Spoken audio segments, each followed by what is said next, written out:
Good evening, Mustang Nation. It is a beautiful Friday evening. Welcome to tonight's broadcast. The West Fargo Sheyenne Mustangs are hosting the Bismarck Century Patriots for Week 3 action. I'm Jackson Miller. Alongside joining me is Dan Wolf up in the booth for the second week in a row. Dan's going to be back up in the booth with you. Another Friday night with you. This is another big game. The Cheyenne's taking on Bismarck Century, the team that ended their season and a chance at going to the Dakota Bowl for the 4th straight year and a chance at a repeat for a state title. Absolutely. This is one of those games that, the guys that were on the team last year, certainly they remember that, and for both teams. And, it's one of those games that I think you got to make sure that you're controlling your emotions and try not to let too much read into this. This is a new season, and, Sheyenne ranked second in the state right now. Things look very good for them. Off to a 2-0 start, hoping to make it 3-0 tonight. And Bismarck Century, I believe, is 1-1 at this point. Again, maybe not what you'd expect from a Ron Wingenbach coach team, but that's kind of what last year looked like too when they came in here to the Mustang House and took away, as you mentioned, that chance at a repeat state championship and a 4th straight trip to the Dakota Bowl. So these two teams, when they get together, it's going to be an entertaining night of action, and we're hoping to see the same tonight. Well, these two teams clearly have history as well. They met each other in the 2019-2020 Dakota Bowls as well, with Century getting the better hand in both of those, 10-0 and 34-0. And then Sheyenne was able to defeat Century during the 2021 regular season here on their home field. But yeah, Century's known, they're a team that surprisingly last year they had a losing record going into the playoffs, but they're still a team that you just can't take lightly at all. Wingenbach knows how to coach this team. He does, and to me, sports so much is about matchups, and if you find something that you can exploit, that something that you maybe see as a weakness from your opponent or something that you think you do better, and for that one night, maybe had Sheyenne and Century played 5 more times, maybe Sheyenne wins all 5 of them, but on that night it didn't matter. Century came out the winners, and Sheyenne, as I said, I'm sure has not forgotten about that. Yeah, and Sheyenne did blew out Century in the beginning of the regular season last year out on their home turf. So tonight's going to be an exciting Week 3 matchup.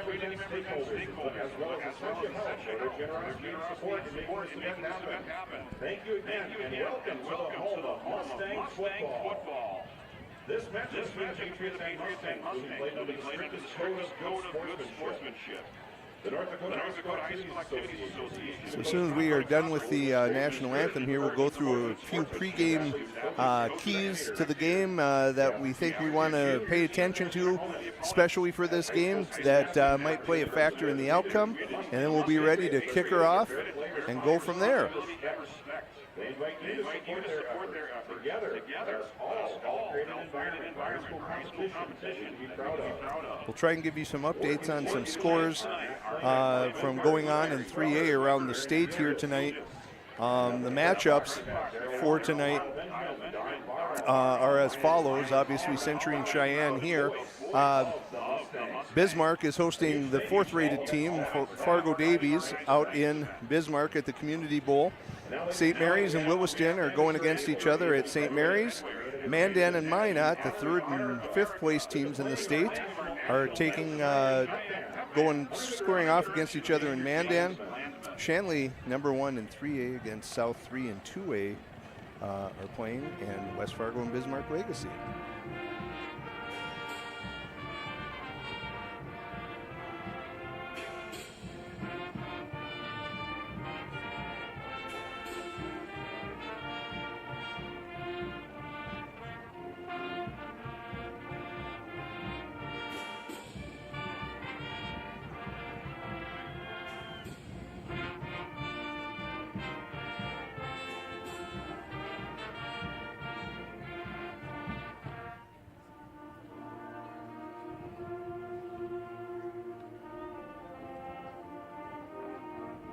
Should I pan over the players?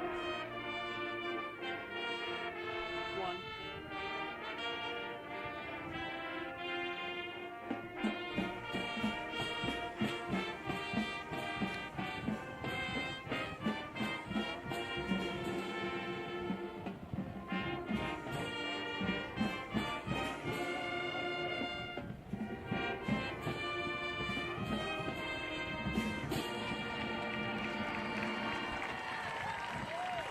I think one thing, Jackson, that we can be absolutely certain of tonight is that it's going to be about 20 degrees cooler in the yes in the Last press week box. It was very hot up and here. on the field.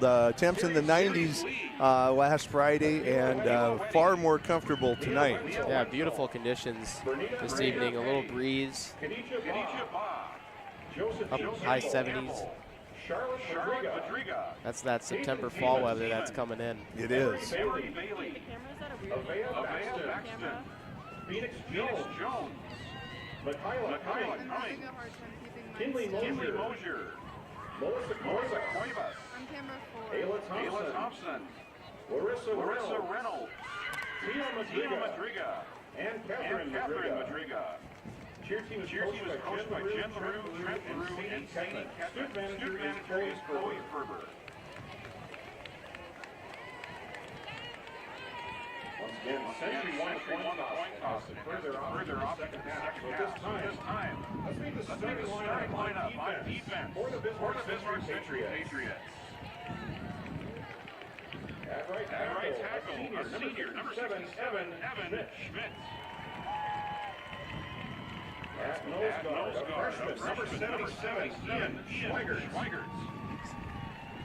At left end, a sophomore, number 71, Braxton Dahl. At right end, a junior, number 55, Odie Taylor. At linebacker, a senior, number 20, Oliver Jensen. At linebacker, a junior, number 35, Landry Wesson. At linebacker, a senior, number 34, Kane Nelson. At cornerback, a senior, number 5, Michael Twardowski. At cornerback, a senior, number 9, Gavin Lill. At strong safety, a junior, number 24, Cash Weisenberger. And at free safety, a senior, number 2, Rivers Martin. Patriots head coach is Ron Wangenbach. Assistants are Tim Fletcher, Brad Townsend, Ken Schweigert, Steve Feeney, Corey Holt, Luke Little, Clay Rose, Seth Braun, Logan Schaefer, Jacob Olson, Justin Miller, Brennan Dolan, Dan Murphy, and Kevin Vanderpan.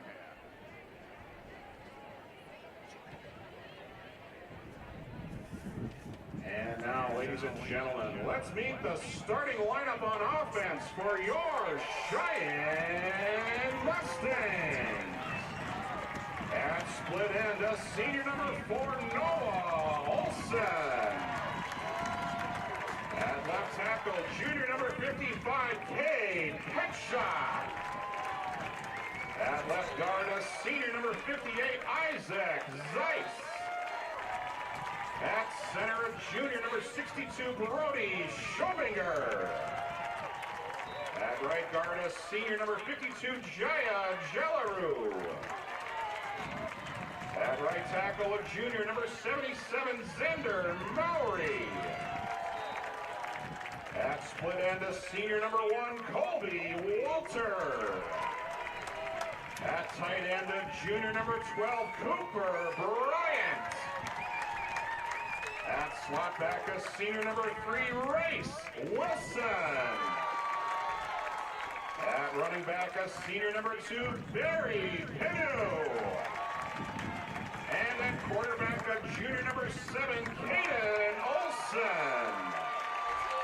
Mustangs head coaches Jerry Newton, assistant coaches are Josh Karch, Bear Reed, Mark DeLorme. So Dan, it is confirmed that Caleb Deere is sitting out this game with an ankle injury. So Caden Olson's going to be stepping up tonight in this big matchup. You know, that's going to be interesting to see how that plays out. It really is. You know, you always want to feel like it's a next man up mentality, and that you've got your guys prepared and all of this.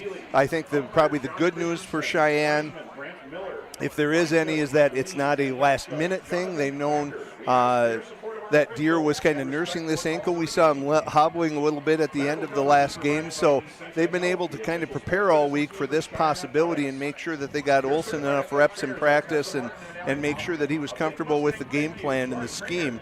But the injury issue, or the injury bug, is kind of going around for Sheyenne right now. As you see on your screen, Caleb Deere, again, it said questionable, but we now know that Olson is going to be starting. Wyatt Samardzija a defensive back who played a pretty big role last week. He's out with a broken collarbone, and we saw Tommy Oneman hobbling a little bit last week, and that's a big toe issue that he has going on. So 3 pretty vital cogs to the Cheyenne program and what they want to do are going to be missing tonight. Week 3 about to get underway here with the kickoff. So our keys to the game that we had for tonight, Does it look good there? for Cheyenne, the offense, they need to make good reads and block well. They're dealing with those injuries, so you got to make sure that you are handling what you need to down in the trenches, as that's going to be touchback. Defensively, and we saw this last week, Jackson, tackling needs to improve. Lots of yards given up by the Mustangs on the ground. We saw a 75-yard touchdown right out of the gate after the Mustangs turned it over there with that fumble. Hopefully they can create some turnovers. There was a defensive score for the Mustangs last week. Hoping to Samardzija, and he's gone tonight, but that's hoping they can do that. And then on special teams, you just avoid big mistakes. We don't want to turn the ball over and hopefully win that field position battle, as we're going to see the first play of the game for the Mustangs. Yep, here we go. First drive. Century deferred to the second half. It's going to be a handoff to Barry Pino up the middle. He jukes to the outside of the right, and he gets a nice gain right off the bat up past the 35. We saw a little shake and bake from Barry last week. We know he can be shifty in there and cause guys to miss. That's, I think, if you have an inexperienced quarterback, Caleb Deere being the starter for the past 2 years, that's probably what Coach Newton's hoping to see, that if you can get that running game going right away and take some of the heat off of Olson, make sure that he doesn't have to feel like he has to carry the load, that's exactly what you want to do. Wilson's going to fire to Race Wilson. It's a quick pass, and Wilson gets tackled right at the midpoint of the field at the 50-yard line. The Mustangs, 2 big plays to start off the bat. Jensen on the tackle for the Patriots. That's another Mustangs. First down. Good strike again. Sure, it's designed by Coach Newton to try and give Caden Olson some easy looks early on. Try and not ask too much, let him get acclimated to the game, kind of find that rhythm so that he's able to be more successful as the game goes on. This one goes to Pino again, his second carry of the evening. Gets an he fumbled. And that's a turnover. Right off the gate. Oh my goodness. For the second week in a row, the Mustangs turned the ball over on their first drive. After 2 big plays. Yeah, you have to. That's what you were talking about, Dan. You got to make sure that you were taking care of that ball. You're already running with maybe not your top guys. You're without your starting quarterback.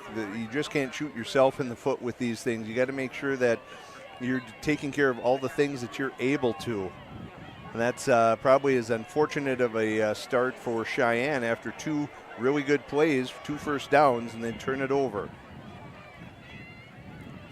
Michael Tredorsky getting the starting spot at the quarterback tonight. This one goes to Lil around the end. He gets up past the 45, and Lil's breaking free, and he's going down the sideline. And Century on their first play is going to score with a rushing touchdown, 55 yards from Gavin Lil. He gets up past the 45, and Lil's breaking free, and he's going down the sideline. And Century on their first play is going to score for the big touchdown run. And one of those keys to the game, tackling better.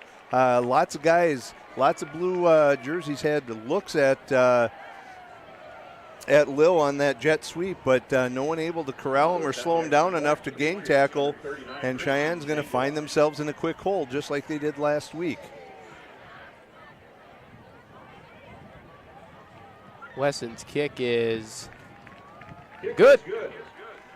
Less than a minute in, and the Mustangs find themselves down 7-0. Or excuse me, that was Christian Jangula, who is the kicker, number 39. Not number 35. Looks like number 35 from here. So Century off to a 7-0 start.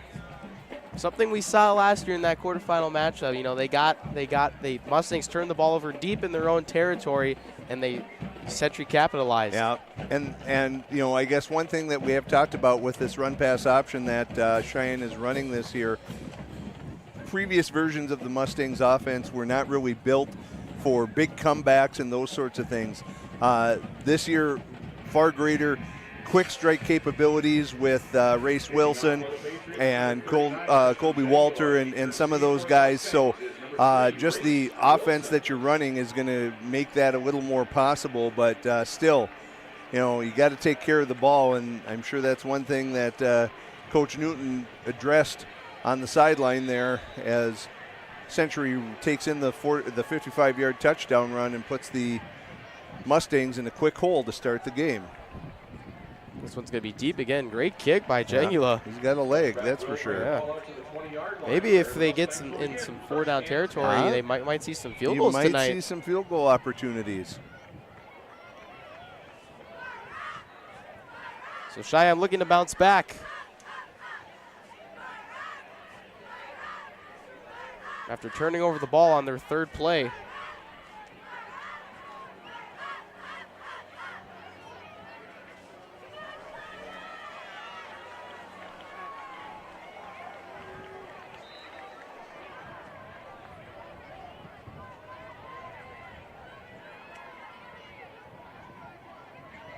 This one goes to Pinu again, up the middle. Picks up 4. That's a way to build a guy's confidence. Go right back to him. Make sure that the team knows that they're not bailing on him. Mistakes do happen, so quick handoff to Barry Penu, and he's going to pick up 3. See if Cheyenne's able to grind out some yards here on second down and set themselves up with third and manageable or third and short.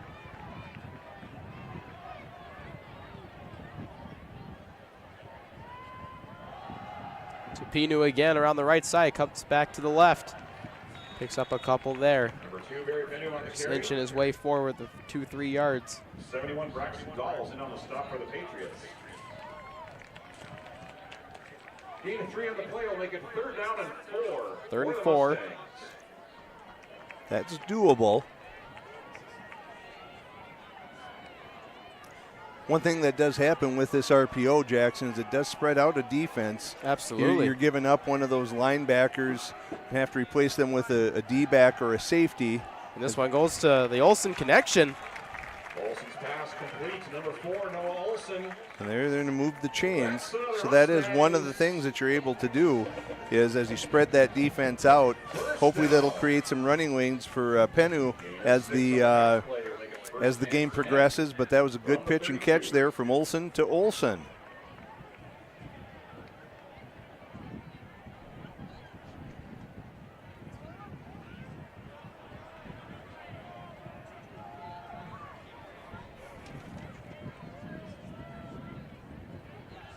New set of downs underway.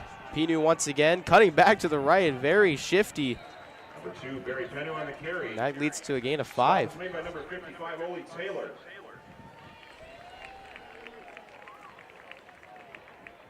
So I wonder, Jackson, if we're maybe going to see, even though it's an RPO setup, maybe more of a traditional kind of grind out some yards and extend some drives, kind of more like previous Mustang teams rather than put it all on Caden Olsen's arm right away. This one's going to be a pitch to Pinu. Lowers the shoulder, gets a couple there, I think, maybe 3. Stop was made by number 55, Ole Taylor.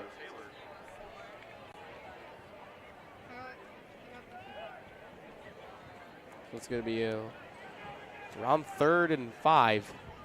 Gain of 2 on the play will make it about 3rd and 5.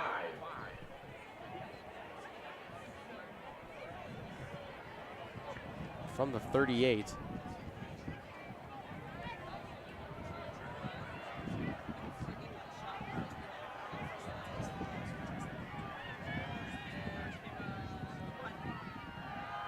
Quick pass is deflected. Yep. Look, Olsen is looking for Race Wilson. Pass tipped to the line of scrimmage by number 71, Braxton Dahl. So it's going to be 2 stops.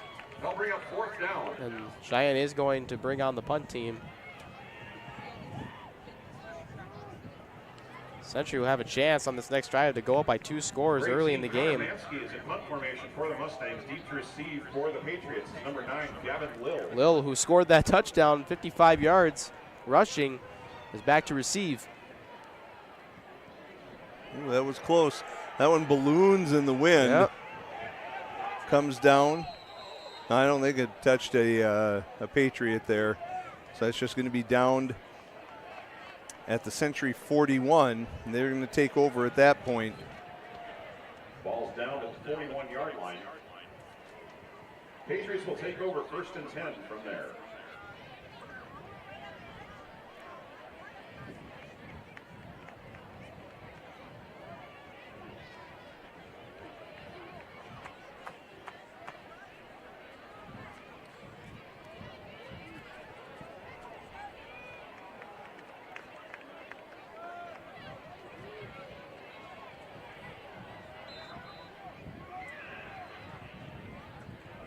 Century about to begin their second drive, scoring on just one play.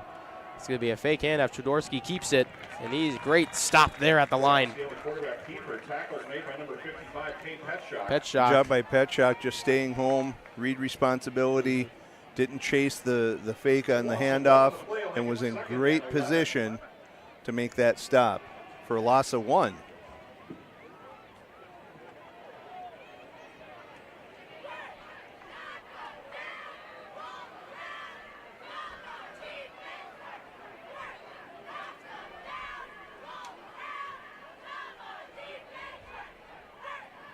Oh, bad snap over Chodorski's head. The Mustangs have it. Petshak had It's it. a scramble. He had it and then lost it. Oh, Petshak was all over that. He is kicking himself on that one. He was first to the ball and it kind of squirted away on him. Regardless, that's going to put Century deep in the hole on a 3rd down. But still, that's one where you got to hope that you can take advantage of that. And they're going to have to get to the Mustangs' 49-yard line for a 1st down. So 3rd and 22. High school probably don't have a lot of plays dialed up at it for a 3rd and 22 situation. Maybe try and get something out and maybe have a chance. He looks deep. He has a man. It's too strong. He's looking for Lil there. Lil was open, that's for sure, but Twardowski just unable to find him. That's going to put Century in a situation to punt. So the Mustangs are going to get it right back. Number 39, Christian Jangel in punt formation for the Patriots. Deep to receive for the Mustangs. Our number 3, Race Wilson. Quick drive so far from both teams. Yeah. We're not even halfway through the 1st quarter.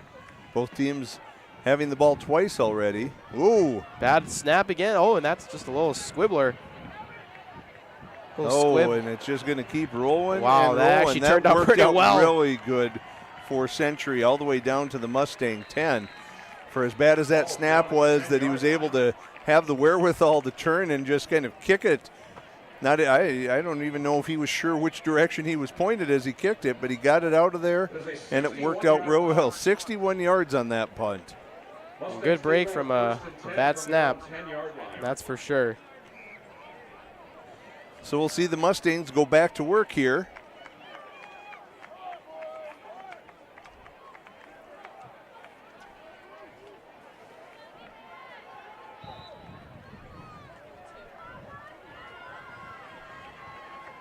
Backed up at their 10-yard line.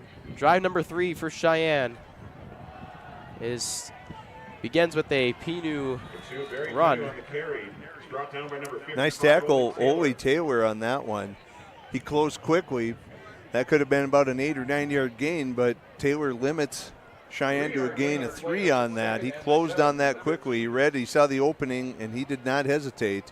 Once he knew Penu had the ball, he went after it.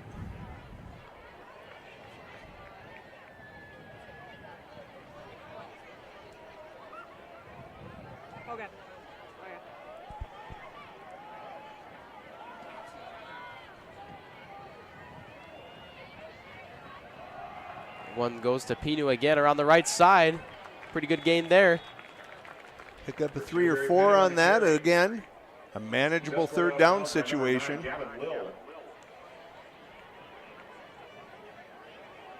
We'll see. Do the Mustangs go to the air here once again on 3rd down, or are they going to go back to the ground? 3 for the Mustangs. Last time tipped at the line by the Patriots and caused Cheyenne to have to punt on that one.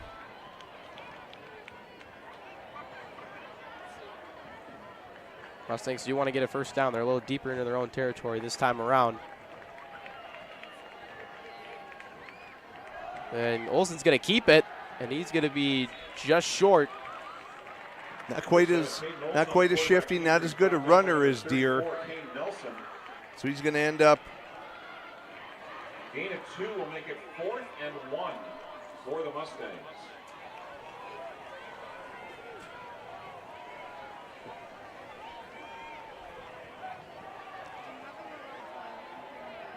Fourth and a short 2, or a long 1, whichever you prefer. Looks like Cheyenne's going to go and try and go on this one. This could be risky. Yep, they're at their own 19.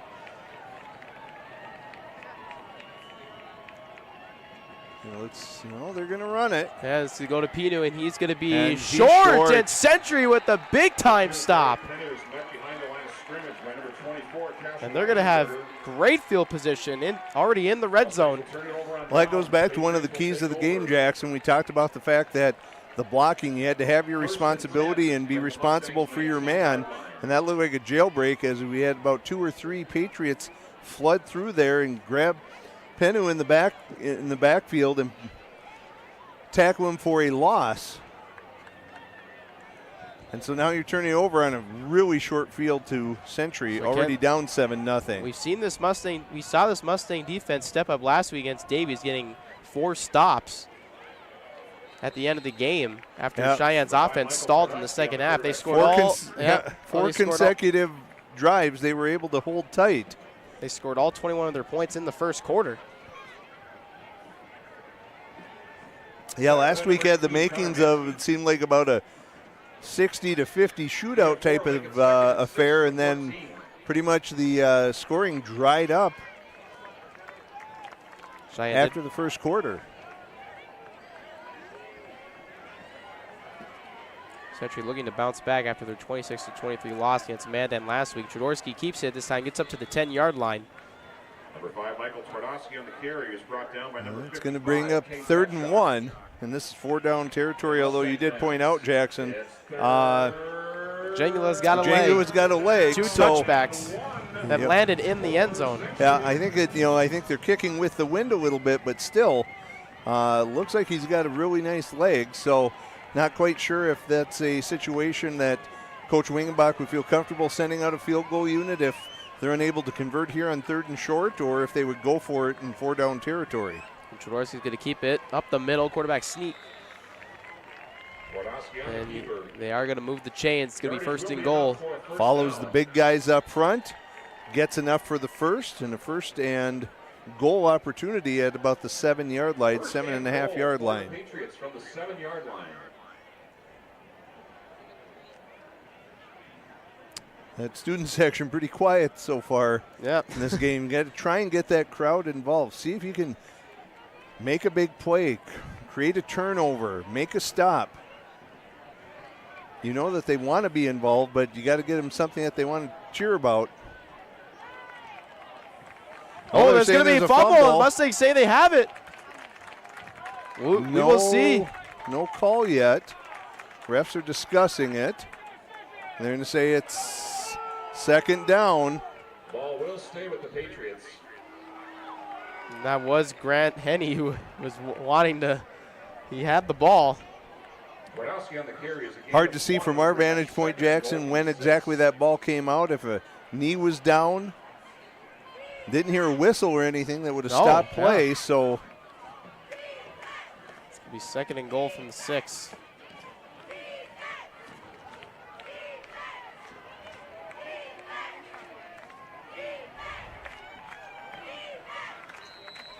Going to be a flag. False start. Penalty marker on the play. Delay a game. Delay a game. Delay a game.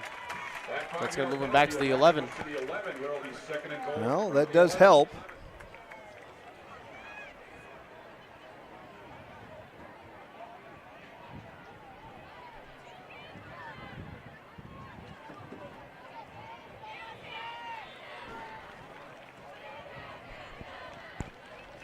Timeout, Bismarck Century. And Bismarck Century is going to take a timeout to figure out their offensive needs. They lead 7-0 with 2:17 to go in the first quarter. We'll be right back. I got the coach. Once again, ladies and gentlemen, please report Mustangs. When your future lies ahead, we help set you on the right course. When your whole world is about to change, we help you prepare for your new life. When staying healthy means staying informed, we help you find answers. This is perseverance, understanding, connection. These are remarkable people doing remarkable things together.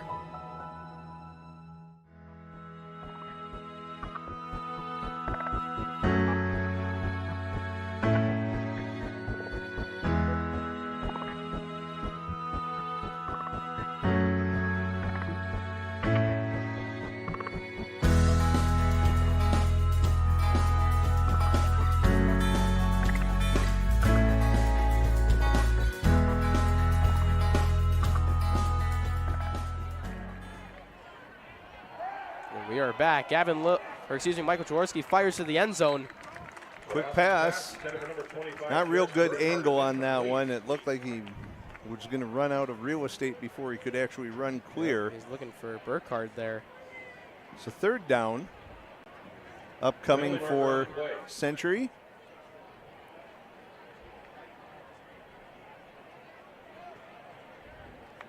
I got a good one of the ref. Calls holding against the Patriots. That penalty is accepted. A 10-yard penalty will back up the Patriots to the 21-yard line. Century not helping their own cause here, as they're going to commit a holding penalty on that play. That's going to bring up second and goal from the 21-yard line. Second and goal from the 21 for Century. Both teams really shooting themselves in the foot here to start off. Jaworski is going to scramble to his right. He's cut off. He jukes him out, and he makes a great move. And Jaworski gets all the way inside the 10 again, down at the 5. Twardowski on the carry. He's brought down by number 55, Kay Petschak. Good run by Twardowski. A Mustang fan. So third and goal from the 6. Big 15-yard pickup there for Century. Makes this a lot more doable. Not a ton of exciting plays yet, Jackson. You know, a couple good first down opportunities for the Mustangs on their first drive and the big touchdown run for Century, but neither team doing a lot offensively at this point. Turnover on a fumble and turnover on downs by Cheyenne have given Century all their opportunities. Third and goal. Twardowski fires to the back of the end zone. It's incomplete. So is he sending out the field goal unit, it looks like. Yep. As we see Jangua out to try and extend the lead to 10-0.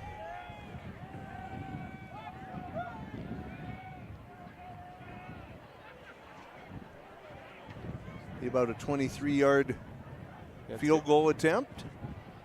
With 39, Christian Jangula on to attempt a 23-yard field goal. Now we've seen a couple of shaky snaps, once on a punt and this one, it's going to be good. Great kick. It's going to be 10-0. 10 remaining in the first quarter. Patriots 10, Mustangs 23-yard field goal attempt is good. Century leads 10-0. We're going to take a short commercial break. 1:10 to go here in the first quarter. Again, please be aware of the West Fargo Public Schools guideline that no students will be allowed re-entry into tonight's contest.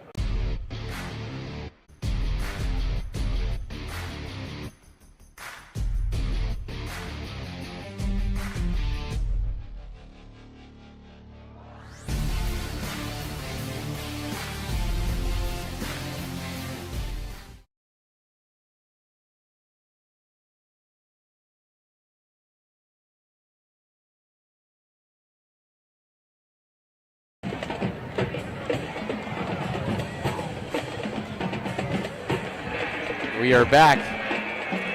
Bismarck Century is up 10-0. Be the last kick probably of the quarter with the win here. See if Django is able to kick this one out of the end zone as well. Made a 23-yarder before we went to the break. And it's going to be deep again, same spot.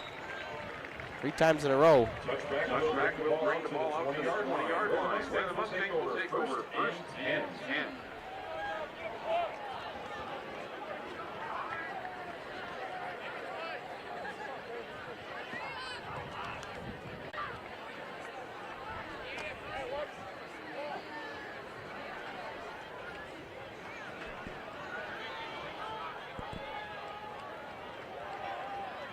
So the 4th drive for the Mustangs about to begin, all here in the first quarter.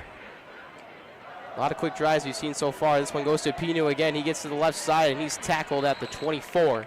Pick up about 4 on that one. Wasn't the cleanest of exchanges. Olsen stuck it in the breadbasket and then almost looked like he was going to try and pull it back at the last minute, but Barry just kind of grabbed it from him and headed to the left side on that one. Is able to pick up 4.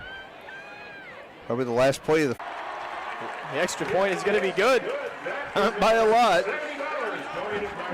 But it was good. Today they have donated $280. Great job, Mustangs from Western State Bank. That was a new kicker. That was number 51, Alfonso. Bipa.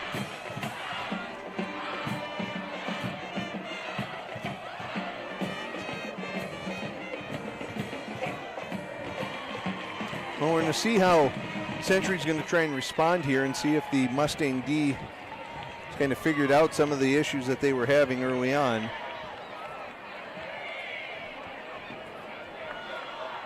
Ten to 7 now. Mustangs on the board. Big pass to Noah Olsen from Caden Olsen set that touchdown up. And Caden Olsen punches it in from the 1-yard line.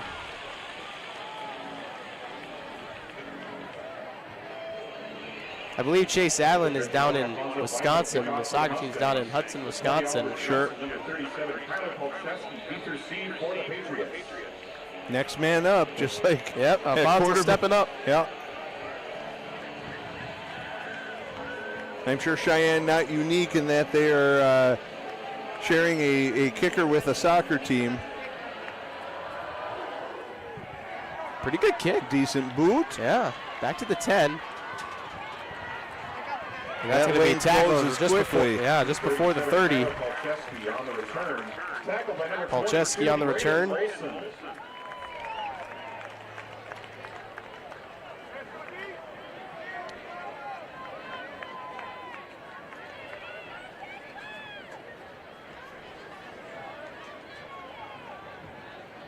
Patriots will start this drive first and 10 from their own 29-yard. The Patriots will begin their 4th drive from the 29.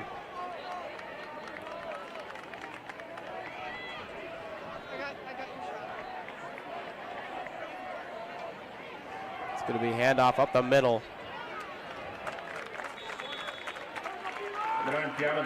Gavin Lill is tackled by number 55, Kate Petschak. is tackled by Petschak. And number 25, Preston Wilkie. I think that Cheyenne D line needs to be aware. There's a couple guys that are just kind of flying upfield. If you don't feel any kind of resistance from that line, that means that's what they want you to do is get upfield. That should immediately slow you down and be looking around for something going on. Cheyenne's going to want to be careful with that. It's going to be a pitch to Lill. Decent gain, a few yards. Good job stringing that out by the D. Just scored it out of bounds by number 3, Race Wilson. A Mustang fan. It's 3rd down and 5 for the Patriots.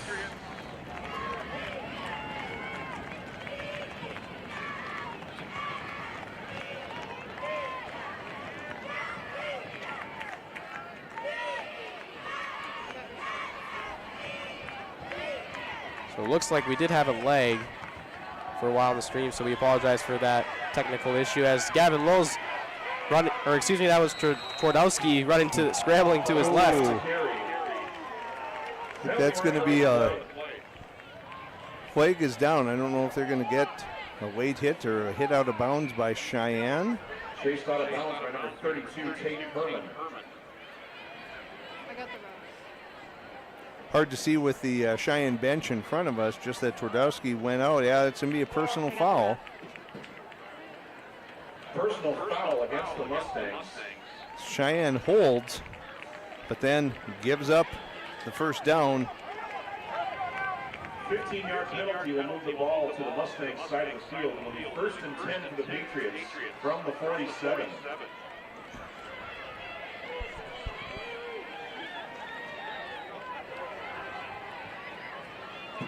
So Century in Mustang territory here as we're under 10 to go in the first half.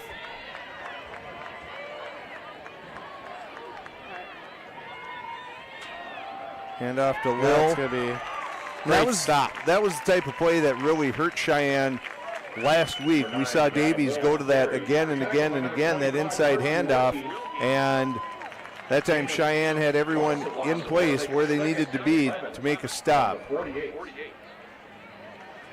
If you can keep those backs from getting to that second level, then you have a chance. Slow them down and get guys flying to the ball.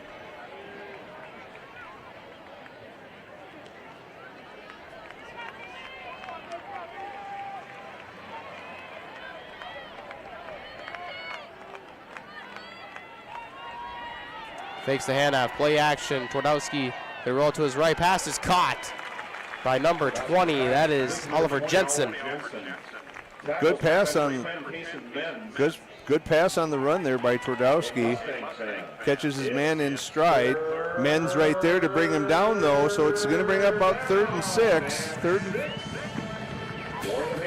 So yes, there was a leg in the stream there. Caden Olson did punch in the touchdown for the Mustangs on their last drive.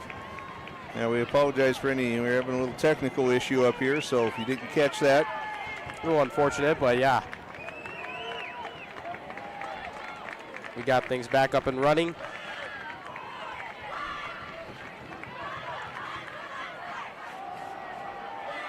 Twardowski gonna keep it. And looks like enough for a first down. That yardage is enough for a first down. That's what makes that RPO so dangerous. You know, you're having to read that quarterback, whether that ball's going to a running back, and then you also have to be aware of any receivers that might be getting behind you, and it just makes that job for the defense that much more difficult. And again, we said it stretches you out and forces you into a situation where you don't have as many linebackers in that second level as you would like. Great tackle there. Number 9, Gavin Will, Carson Wilkie. Number 25, Carson Wilkie. So yes, Dan, unfortunately also, I was looking back at the stream, they also missed the big, our stream missed the big play.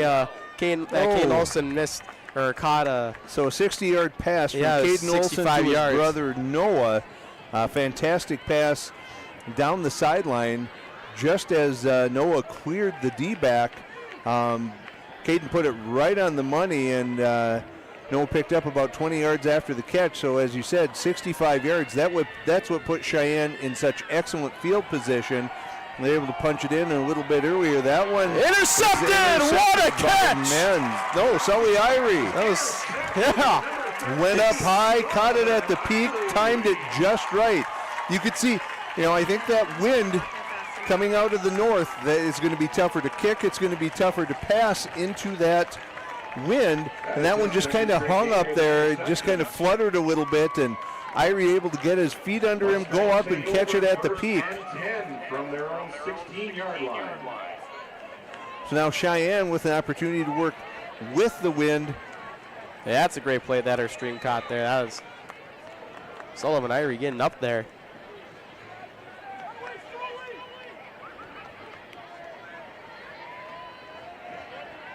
It'll be a dump off pass here to Wilson, and he's going to get to the end. Yeah, there you go. That's all you need, that's one of the things, probably the byproduct of the RPO, Race Wilson not touching the ball maybe as much as he did last year, but we know he's an electric playmaker, and I'm sure as the season goes on, Coach Newton's going to find more ways to get that ball distributed and get your playmakers more opportunities to touch the ball, like Noah Olson, like Barry Penu, like Race Wilson. Colby Walter had 2 big catches by this time last week. We haven't heard from him yet. Oh, good Penu spin spins out of move. the tackle, but still tackled for a loss. That could have been more. Good spin move, good reaction. 34, Kane Nelson. That's going to put Cheyenne about a 3rd and 4 situation, long 4, short 5. Loss of a yard on the play will make it 3rd down and 3.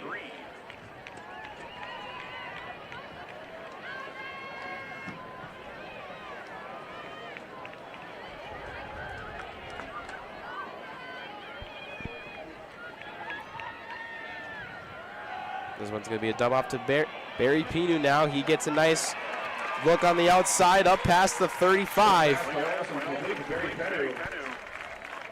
Good job, isolate him one-on-one. He just runs away from the Century defender.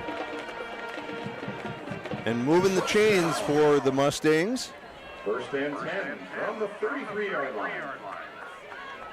Close to 6 now to play in the first half.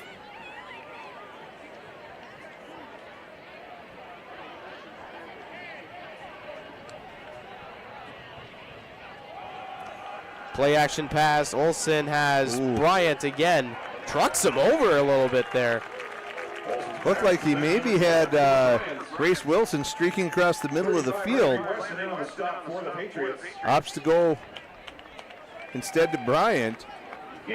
Still good gain for the Mustangs. Bringing up a short 2nd down. This should be the type of play, Jackson, that really opens up the playbook for the head coach. You can go a lot of ways with this. With only 3 to go on 2nd down, gives you some options. You maybe pull something out and show something you haven't done yet. Oh, Olson breaks out of it, and before he's brought down by number 28. That is Kellogg. Still some of those exchanges there, or the fakes. Looks almost like Olson and Penu kind of fighting for the ball there. That was stuck in there and held for a long time, which is good. But again, when you have Caleb Deere out and you're kind of been used to that exchange system with that quarterback all year and now someone different, that is going to be, take some adjusting to. This one's going to be a quick pass to Race Wilson. This time he's going to the right, and he's brought down. Great tackle there by number 2. That is Rivers Martin. Yeah, that was big because Race was going to get another 5-6 easily on that one.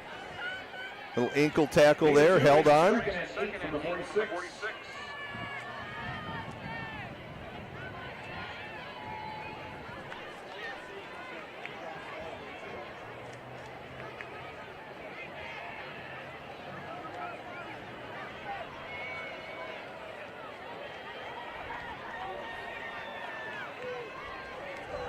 Kane Olson drops back, has some time. He went right through Colby Walter's hands. There is a flag. Flag down there. I almost wonder if that's not a defensive hold or illegal contact.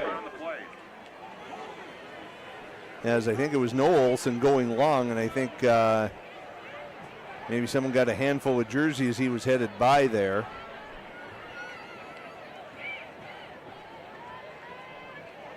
Hard to envision that being an offensive foul, but where the flag was thrown anyway. Oh, legal procedure. Illegal motion. I'm not sure where that happened, where that took place. That snap all looked pretty good from up here.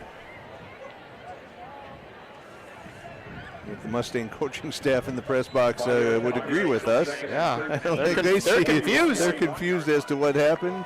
So 2nd and 13 here.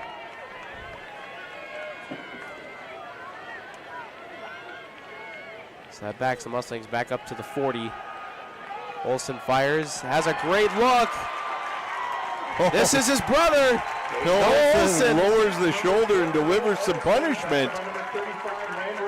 Don't worry, Noah, we got that catch for you. That was a really good pass by Caden Olson as Noah was coming across the field on that clear route.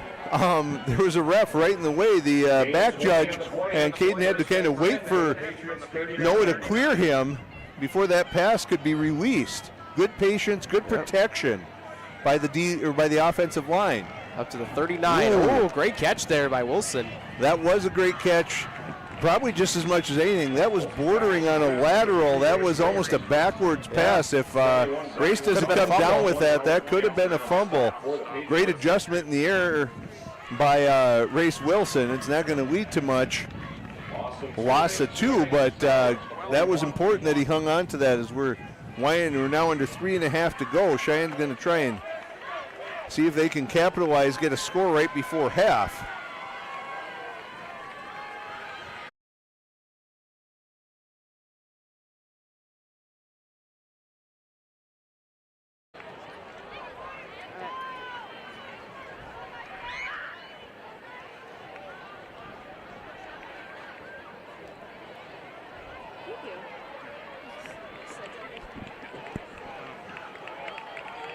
For those that are tuning in, we do apologize. We're continuing to have some technical difficulties as the screen is freezing. What a catch by Wilson!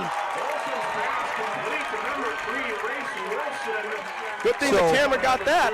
Yeah, so right before that play, Caden Olson had been looking for Colby Walter deep down the middle, probably a ball that should have been intercepted, but Rivers Martin couldn't hold on, and that time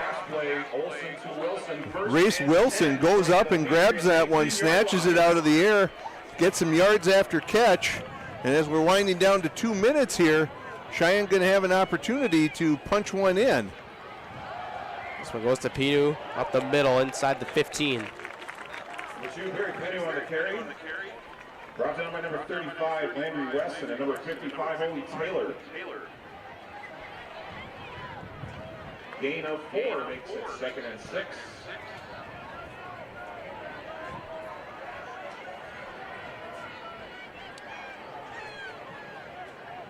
Cheyenne opting to take their time here.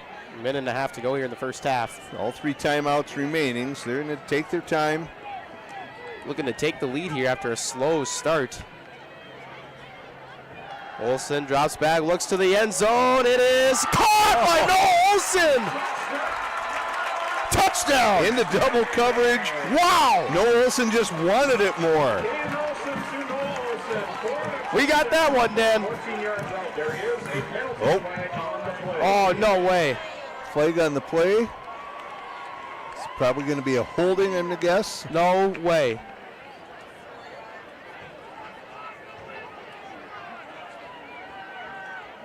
Although from where it was, Yeah, I got ref too.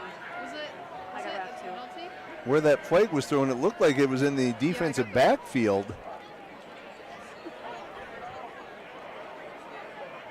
Did you catch what that penalty was, I mean, they Jackson? It just. They haven't even. Oh, here we go. Yeah.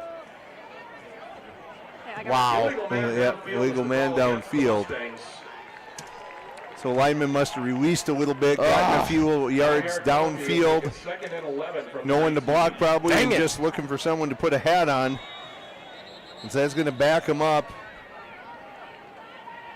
Coach Newton, no. Coach Wingenbach's going to take a timeout Century's here. going to take a timeout. 1:14 to go here in the first half. Century still leads 10-7. 50-50 tickets are still on sale down by the statue by the concessions. $1. It's what keeps us doing what we love. It keeps our communities strong. So, how are you doing? There's no easier way to take care of yourself than checking in with us, your primary care team at Essentia Health. In person or online, we offer scheduling and appointment options that fit your life. We'll care for you today and keep an eye on things for the future. And if needed, get you back on track. So take some time to connect with us because it's always good to check in.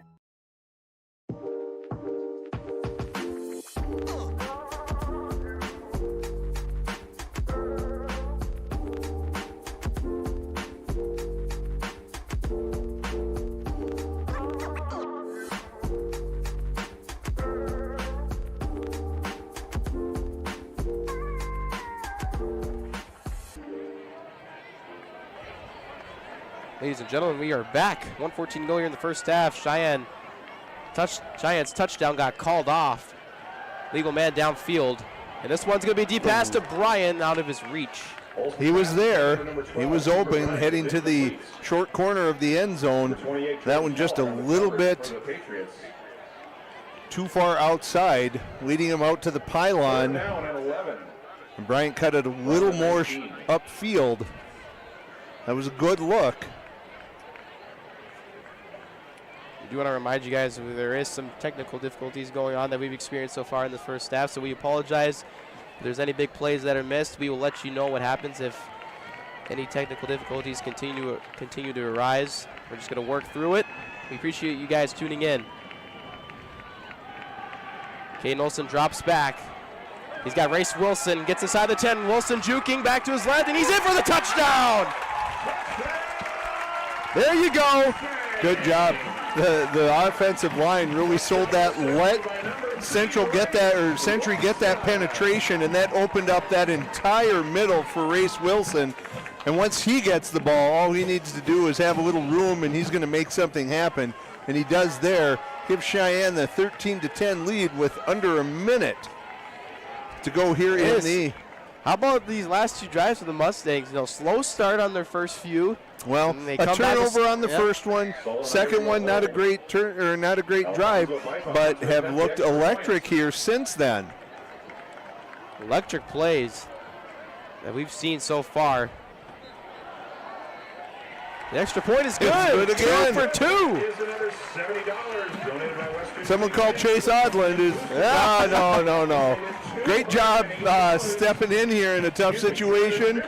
Alfonso, 2 for 2 on extra points. There you go. His kicks are on the kickoffs are looking pretty good too. Yep. For someone who has to step up, probably hasn't gotten a whole lot of experience kicking. He's showing it here that he's got some natural ability. And the Mustangs up 14-10. So Century only with the one timeout here. If you're Cheyenne, you just got to be protecting against any real big plays. If you're in that defensive backfield, you let no one behind you, and you got to stay in your lanes here on this kick. It actually starts there. Stay in your lanes. You can't let anyone get caught getting outside. You have your gunners and get them going upfield, but keep in your lanes, string it out, get a stop. Don't let anyone behind you defensively, and see if you can get into the halftime with this lead. Century will get the second half kickoff to start.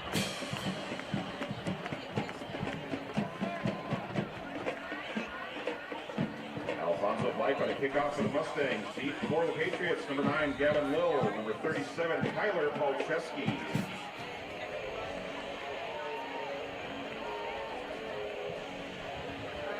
Exciting first half that we've experienced. A lot of ups and downs.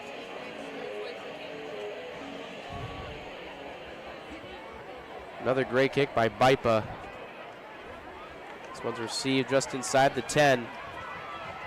Oh, great hit there. Is that Petchak? No. Number 37, Tyler Polcheski on the return. Tackled by number 12. That was Cooper Bryant. Flying up, putting a hat on.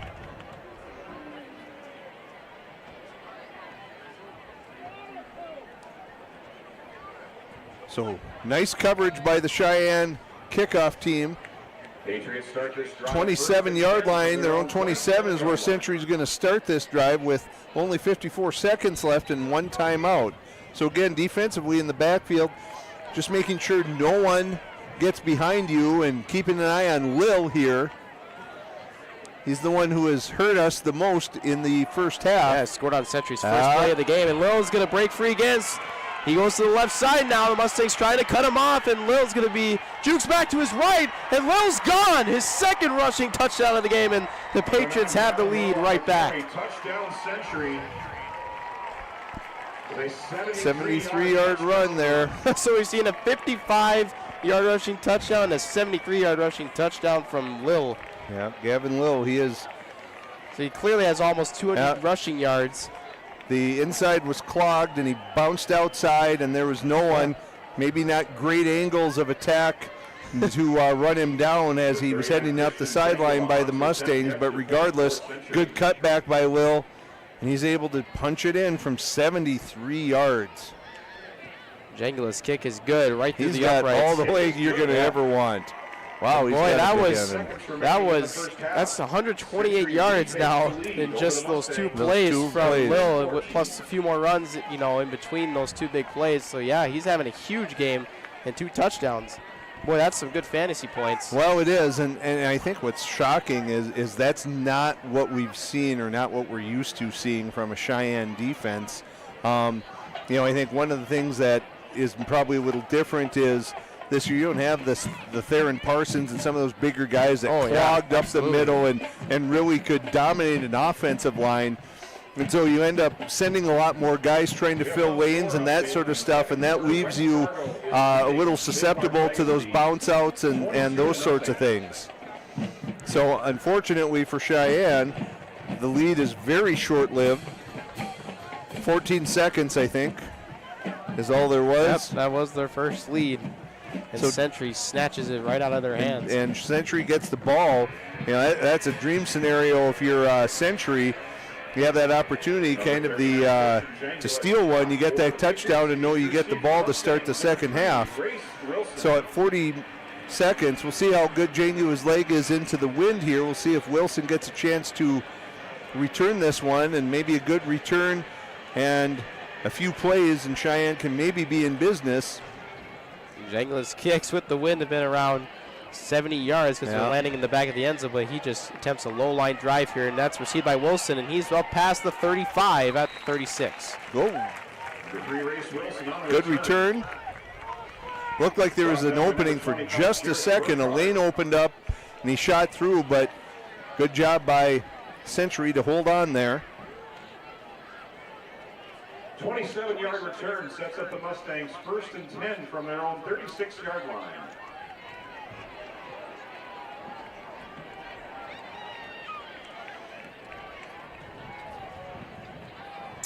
Well, we've seen flashes of Gavin Olson's arm here. Maybe you pull something out. Again, Colby Walter's been quiet. We've seen him find his brother a couple times. See if we can find Race Wilson, somebody in some space. Yep, and give you an opportunity. Drops back, and that's completed to Noah Olson. The Olson connection once again, and Noah's up tackled Pat the 46. That was a nice job, kind of a comeback route, and gets a lineman out in front of him. That's going to be a quick timeout here. 26 seconds to go. And Century's going to be trying to do the same thing that Cheyenne was attempting previously, is to just kind of bend but don't break. We can give up some chunks of yards. Coach Newton probably not going to be looking at the possibility of a field goal, so it's going to be a situation where you have to try and score. And knowing that is a little easier for Century, if you keep the ball in front of you, that gives you a chance to get a stop. Even though Cheyenne has 2 timeouts left, there is only 26 seconds. So we'll see what Coach Newton dials up here for this play. Tell you, Dan, though, this has got to be the most exciting first half that we have witnessed up here in the booth in recent memory. I can't think of there's a lot of exhilarating plays. We saw a big pass to Noah Olson downfield that set up a touchdown, 1-yard rushing touchdown from Kane Olson. We saw a big interception from Sullivan Irie. We saw a big reception from Race Wilson, and then Noah Olson caught that pass in double coverage, but it was called back, and then Wilson makes up for it and jukes his way into the end zone. Well, I think we've seen a lot of good halves by Cheyenne, but it's been a lot of grounding out some tough yards, grinding it out. As that's going to go to Race Wilson. He's going to get a first down. That is going to stop the clock. So tempo here for the Mustangs. They're going to get up. We'll see if they have a play called or if they're going to just down this. But I would guess they're going with a play, something pre-called. There we go. And Olson's going to drop back. He dumps it off to Pinu, and he gets out of bounds. Good job there. Saves a timeout, 12 seconds. Still 41 yards to go. But as I was saying, Jackson, we've seen a lot of good halves by Cheyenne, but previously with that veer and that misdirection, it was just a lot of grinding out yards, 5 yards from Josh Henricks. Barika Penu, just grinding out. We didn't see these types of, passes that are going way downfield, and receivers jumping up and grabbing those. And Olsen trying to look for a guy. He's scrambling out to his right, gets out of bounds again inside the 40. That needs 6 seconds. He felt the pressure, and I'm sure that's what Century's going to do. They're just going to dial up pressure here and kind of send the house. So we'll see. The Mustangs are at the 38-yard line, so will they just kind of throw up a deep ball and hope for the best, or are they just going to take a knee here and just get out of the first half? Well, I think maybe what you try and do is get something quick to the sideline on the near side. If you can get another 5 yards or so, that might be something that sets up a bigger opportunity on the next play. I guess you can try and go long here. Century's going to burn their last time out. Yep. Century.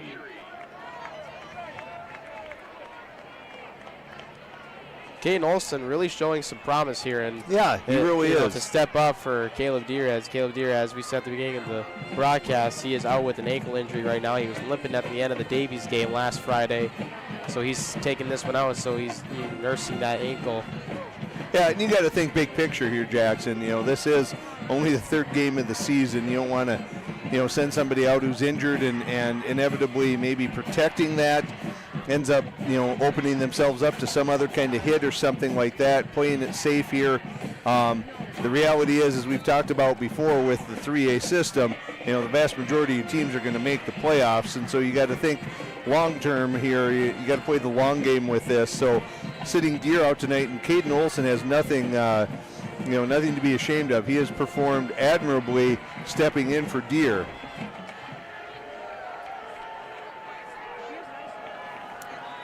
They are not in a kneel formation here, so they're going to take one last shot at it here to get, out of the first half. And Olsen's going to go for the home run ball here, and that is tipped out of the way. Olsen's pass intended for Noah Olsen. He was looking for his brother once again on a big play there.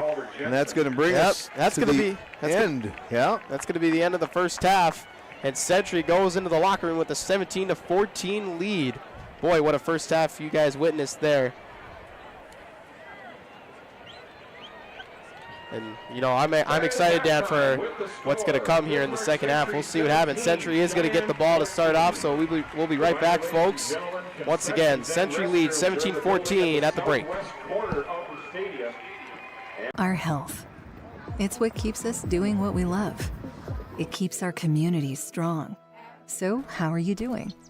There's no easier way to take care of yourself than checking in with us, your primary care team at Essentia Health. In person or online, we offer scheduling and appointment options that fit your life. We'll care for you today.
Here, when your future lies ahead, we help set you on the right course. When your whole world is about to change, we help you prepare for your new life. When staying healthy means staying informed, we help you find answers. This is perseverance, understanding, connection. These are remarkable people doing remarkable things together.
Our health.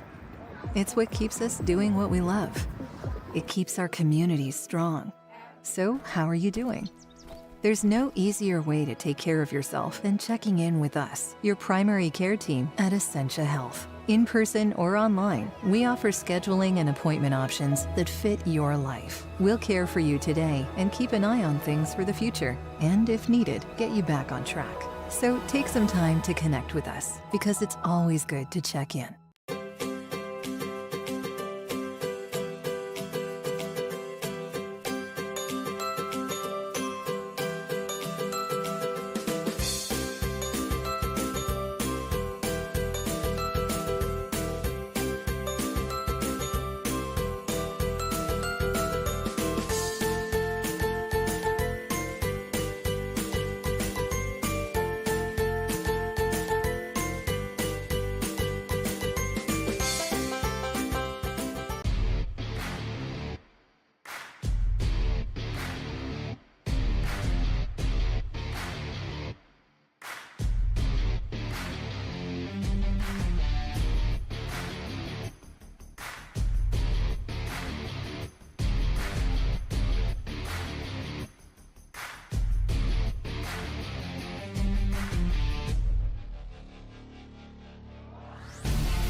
Our health. It's what keeps us doing what we love. It keeps our communities strong. So, how are you doing? There's no easier way to take care of yourself than checking in with us, your primary care team at Essentia Health. In person or online, we offer scheduling and appointment options that fit your life. We'll care for you today and keep an eye on things for the future, and if needed, get you back on track. So take some time to connect with us, because it's always good to check in.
Here, when your future lies ahead, we help set you on the right course. When your whole world is about to change, we help you prepare for your new life. When staying healthy means staying informed, we help you find answers. This is perseverance, understanding, connection. These are remarkable people doing remarkable things together.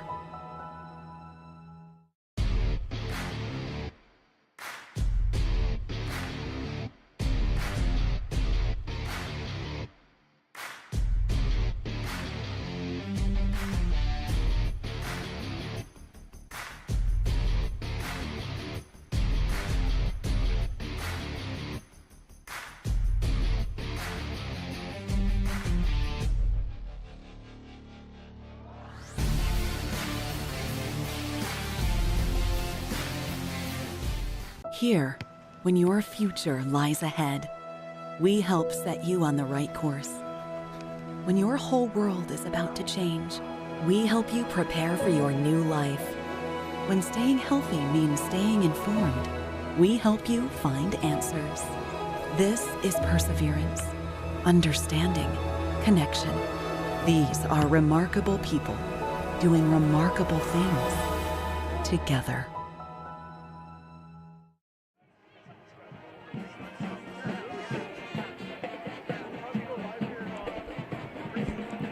Ladies and gentlemen, we are back after the halftime break. The second half is about to get underway here in less than a few minutes.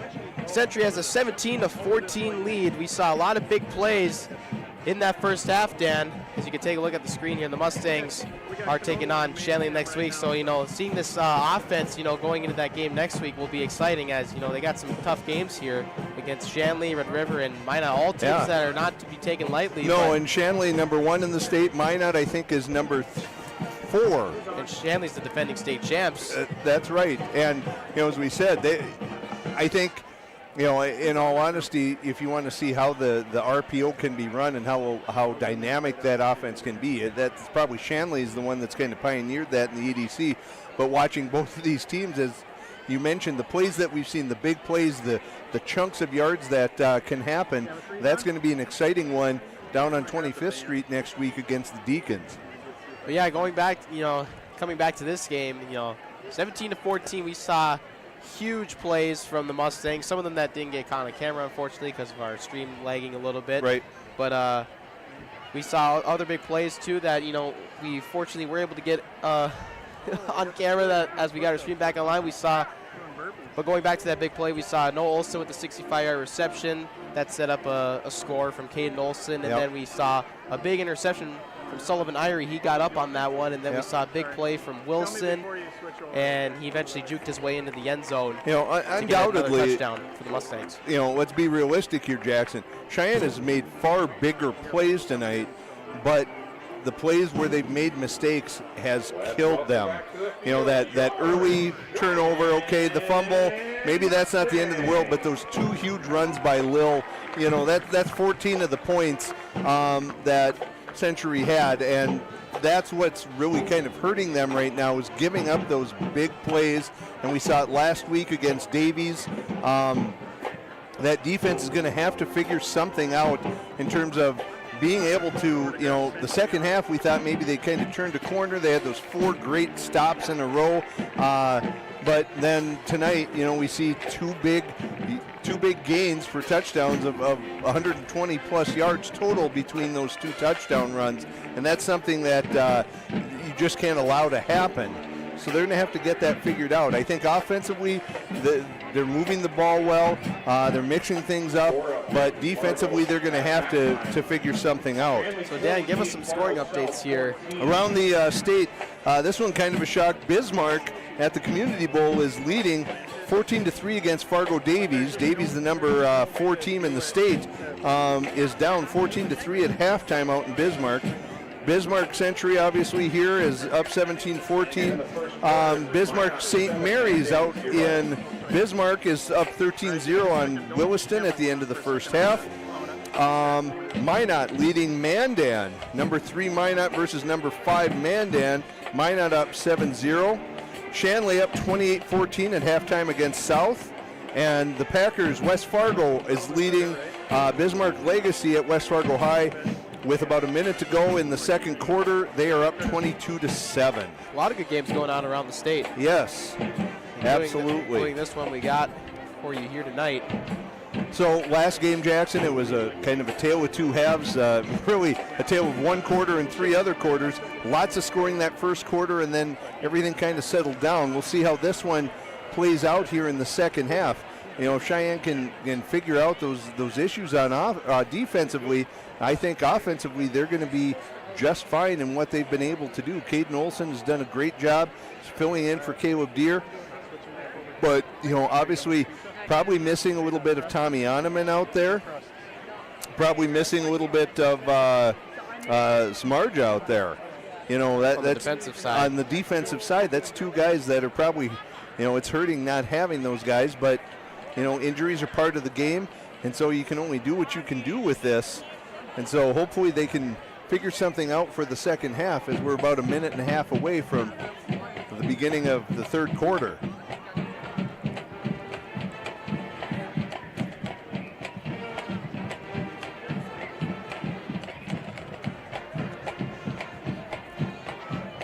We do want to remind you guys to check out our social media pages on Facebook, Instagram, and Twitter, now known as X.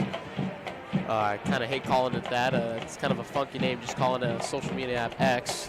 Call it Twix. Yeah, Twix. A mixture of Twitter and X. Call it Twix. And then also, make sure you subscribe to our YouTube channel here and click the bell so you can get notifications on when we go live for these events. I was going to say, it's probably going to be looking at it last night doing the volleyball match. It's going to be a kind of quiet couple weeks here for Mustang Media in terms of broadcast, just because both the volleyball team and the football team are going to be on the road.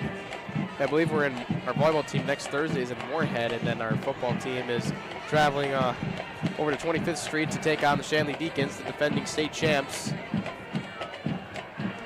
I can't hear you very much. Sorry. I'd like to talk to myself. No, you're good, yeah.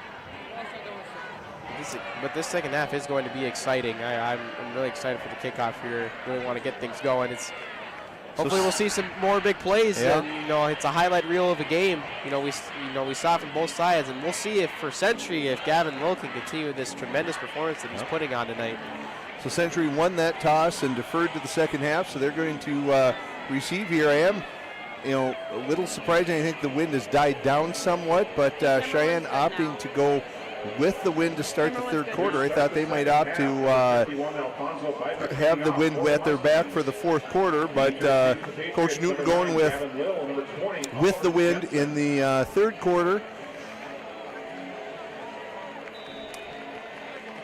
And BIPA going to get things underway here for us in the second half. So this is going to be an opportunity for that defense to try and show what they figured out here. Century is going against the wind. And here we go, we're underway.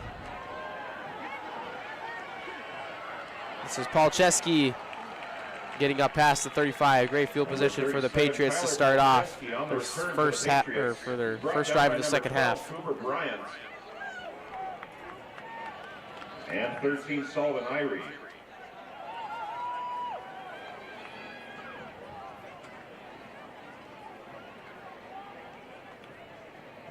Patriots will start this drive 1st and 10 from their own 38-yard line.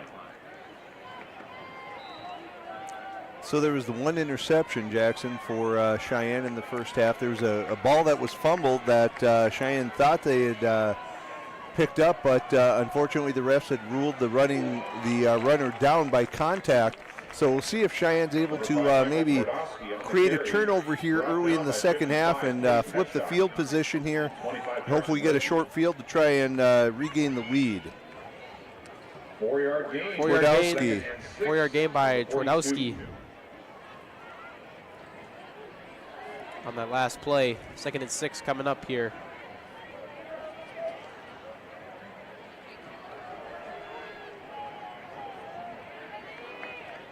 From the 42. Lil in motion. Oh, and there it is. That's a fumble, and Petschog recovers it this time around. He had a chance to pick up a fumble in the first half and was unable to. This time he holds on.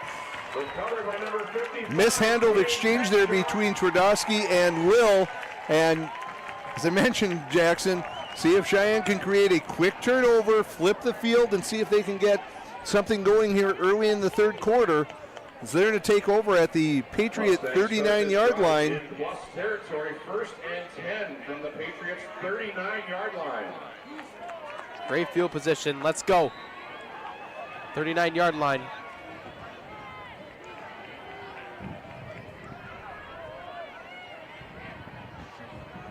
Wilson in motion. And this one is going to be kept by Caden Olson. Cuts back to the left, and he gets tackled at the 35. Good cutback. They got players to bite on that fake to Race Wilson. Good read there by Caden Olson as he saw the defenders going along with Race Wilson, which you're going to have to respect if you're Bismarck Century. And a little shiftiness there from Olson's going to get a 4-yard pickup for Cheyenne, bringing up 2nd and 6.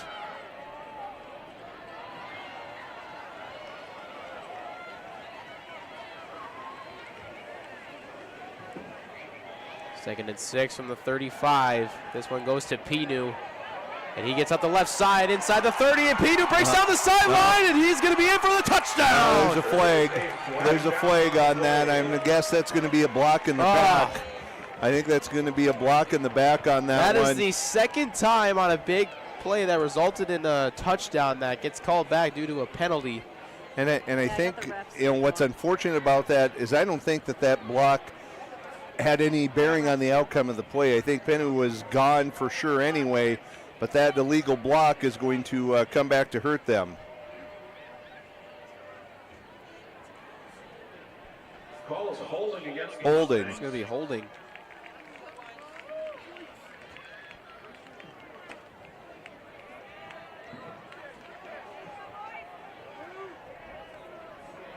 So it's a spot foul, so it essentially brings up 2nd and 6 again for Sheyenne, but 6 from the 36. regardless, it negates a touchdown. Yep, and Olsen going to look back here to his Good right. find. Good find. No, they're going to say Incomplete. Walter dropped that. That was a nice little play there, little rub route as Noah Olsen went upfield.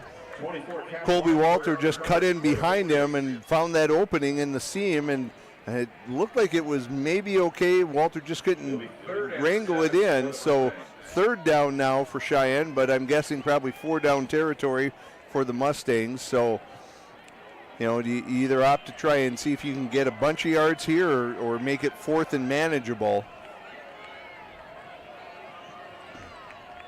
3rd down. Olsen drops back, looks to his left, and he's got great catch there. It's hauled in by Noah Olsen, up for grabs. That's going to be a 1st down. Those two are having a night. I was going to say, you wonder, is that, brothers just playing in the backyard type of thing and saying, I'll throw it to you in a spot where you're the guy who can go up and get it. Great job by Noah Olsen.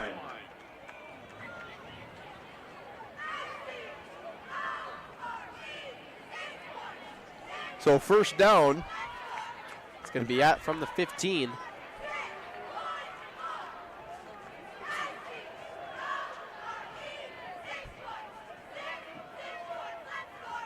Wilson in motion. This one goes to him on the sweep action here.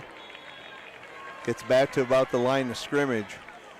As I said during halftime, Jackson, Cheyenne's had by far the more dynamic plays and has gained more yardage. It's just really those 2 runs by Lil that has really hurt them the most tonight. Loss of 1 will make it 2nd and 11. But if Cheyenne's able to continue moving the ball, they're going to have the opportunities that they need throughout the second half. Here goes Pinu. He runs around the right end here and gets a pretty good call that one late out of bounds. It was close. It was obviously Penn who was heading for the boundary, but they're going to go ahead and call the personal foul. Oh, two flags. Let's see as the refs sort it out here. Hopefully both are on Century, and that's going to advance the ball for the Mustangs, but we'll see what the refs come up with.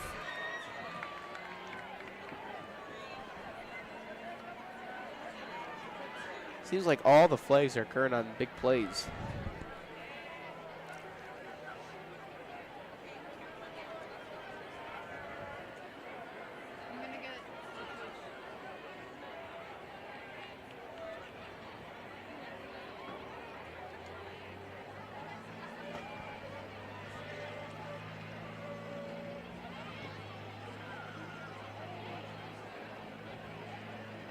We've got a hold on Sheyenne.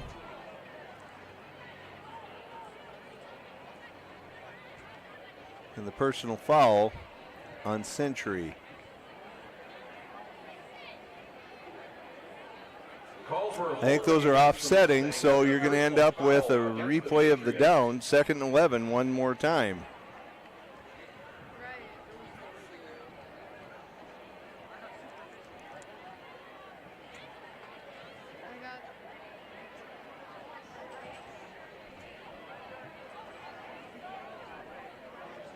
Or does the personal foul carry more weight? Well, the refs still discussing.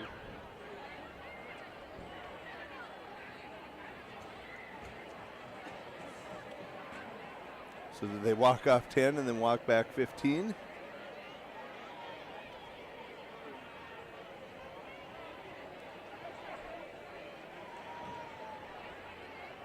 Yeah, that looks like what they're going to do. Back and forth action here from the ref. Now, I'm not a math teacher, Jackson, but it seemed like we could have just gone 5 yards the other direction and kind of eliminated walking back 10 and going 15 the other way. But I think they're doing that just to be accurate. Maybe so. So the ball, it's going to be a red zone opportunity here still. It's inside the 20. In fact, inside the 15. Because right now the ball is spotted at the 14-yard line. So what I'm wondering now, is this a replay of second down or does this become third down?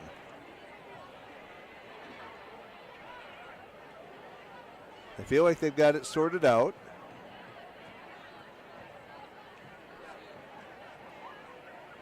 Penalties have been sorted out. It'll be second down. And second down. Okay. Second and 8 from the 13. All right. Well. All right. Back to football. Yep.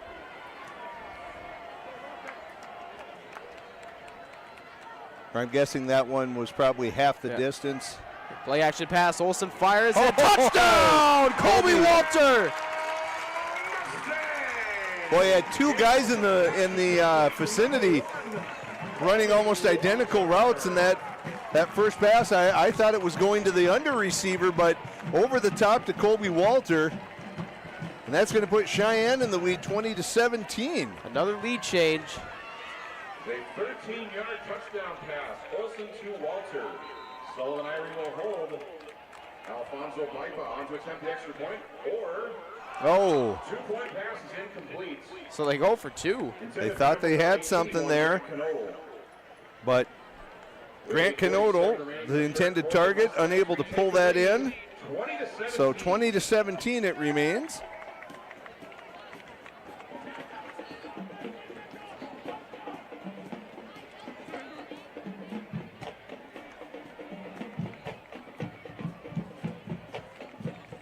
Third lead change of the evening. Perfect throw, caught in stride. Kane Olsen's delivering some darts tonight, and Colby Walter gets a receiving touchdown. 13 yards out.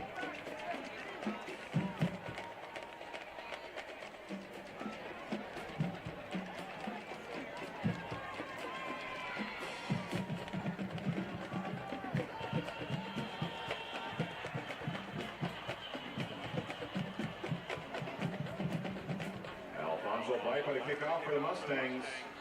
Number 9, Gavin Lowe, and number 20, Oliver Jensen are deep to receive for the Patriots.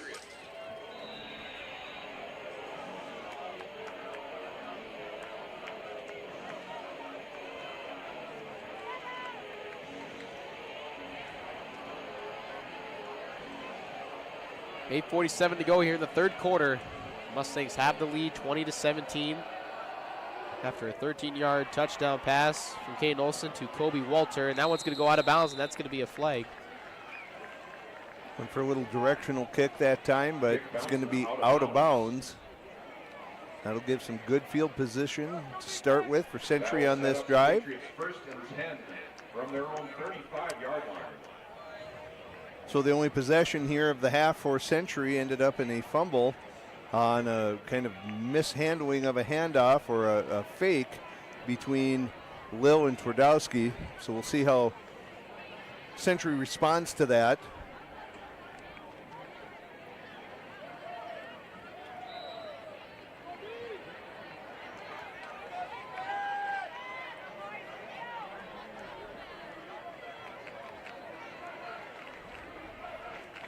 Drive will begin at the 35. Twardowski fakes the handoff, play action pass, rolls to his right, and it is incomplete.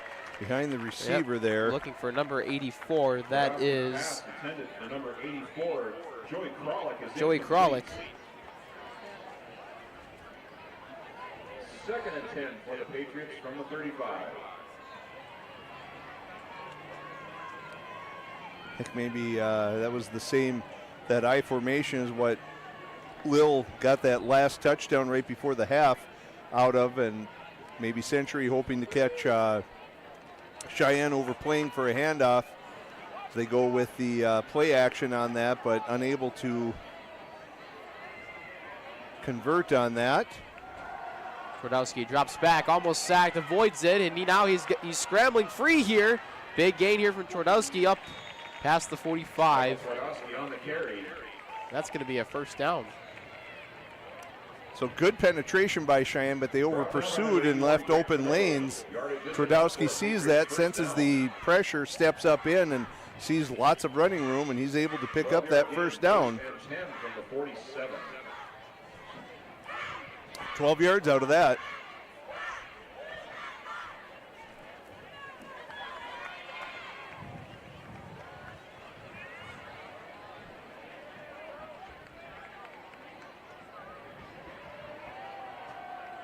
And off to Lil, stiff arms, and he's swallowed up just a couple yards. Maybe a pickup of 2 on that.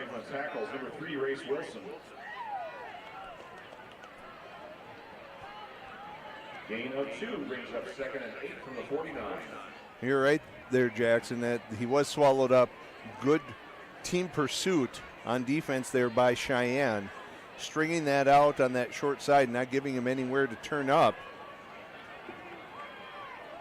And they hold a Century to a minimal gain on first down. 2nd and 8 from the 49. Twardowski experiencing some pressure, but he breaks free, and the Mustangs did not sack him in the backfield. They couldn't find a way. That's where you have to have lane discipline on defensive line. You know, they're letting those ends get around, and they're getting over pursuit on the outside. And without anyone in that spot, Twardowski's been able to step up, see that opening, and then he's just flushed and turning it upfield. That's twice that's happened on this drive here.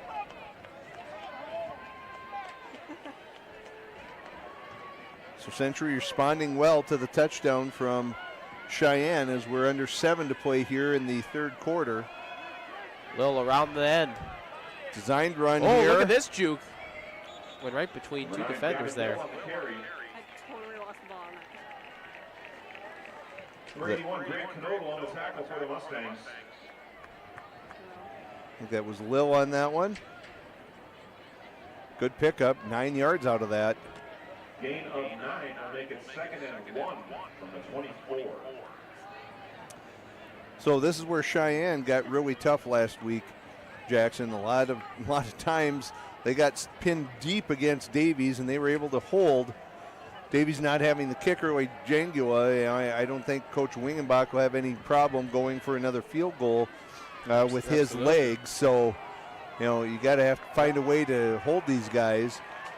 Good job by Will, not coming down and just keeping those legs pumping, and he's going to move the chains again. That will be a first down for the Patriots. The Patriots moving the ball well here on this drive.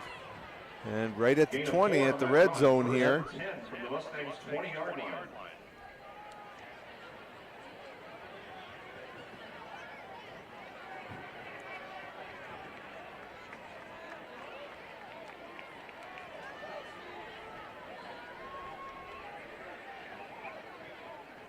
Lil lines up right next to Twardowski.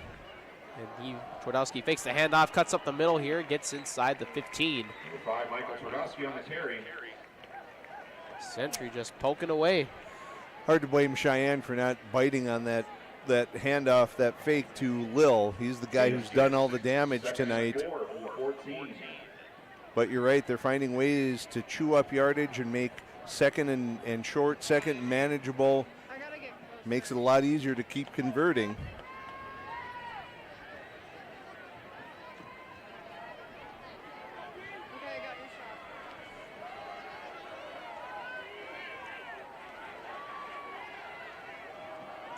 Twardowski's going to keep it. Picks up about 1. That was well played by Cheyenne's D that time. Designed quarterback carry, just a sweep out there. Good job of stringing that out and then flying to the ball and holding him to a 1 yard gain. But at 3rd and 3, 3rd and 2, this could be an opportunity for Century to gain another first down.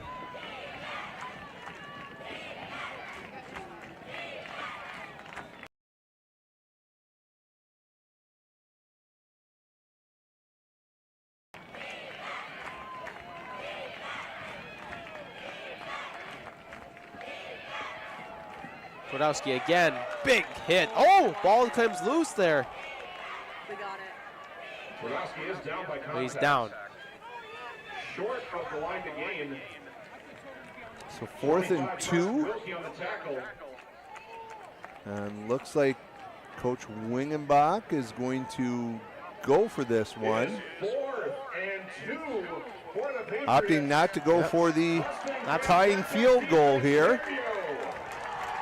4th and 2 from the 12. Big play here. Oh, It's going to be a false start. You know, that linebacker came up and dropped right over the top of the center and lined up in a 4-point stance, and I think that rattled one of the Century linemen, got him to flinch a little bit. So now that brings up 4th and 6, and now Coach Wingenbach has a bigger decision. Is this a go? No. Now he's calling for Django, I think, and see if he can tie this game. So it's going to be With 39, Christian Jangula. 34-yard field goal. 34 yards. Into what wind Yep. is left out there, but Yep. he had plenty of leg on the extra point going this direction earlier. From the right hash.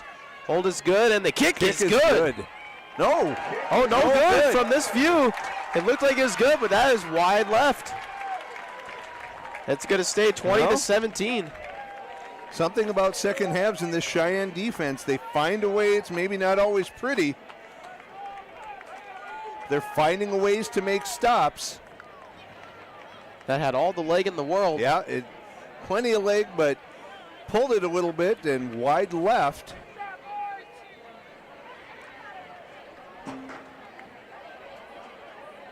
After the missed kick, the Mustangs Laces will out, take Jackson. first and 10 Laces from the out. 20-yard line. Blair Walsh, that reminds me of Blair Walsh. Painful memory. Mustangs will take over. This one goes to Pinu. Lots of room Look there. at this. Pinu stays on his feet. Takes 3 Patriots to bring him down. Both arms wrapped around that ball now. He was not going to give that one up. Good run by Penu, good blocking. Officials timeout here. Looks like an injured Patriot on the field. That's number 20. Oliver Jensen. Yeah. Injured Patriot is number 20, Oliver Jensen. He was among that group in the tackle. Give a little shout out here to Ryder Weigel and Ashton Schaff. They're tuning into the game as well, and they're looks like their dorm. In the dorm room? In the dorm. Ashton Schaff played football here at Cheyenne. I got him walking off. Same with Ryder. Yep, Ryder Weigel. Ryder Weigel, both two solid athletes that came through this program.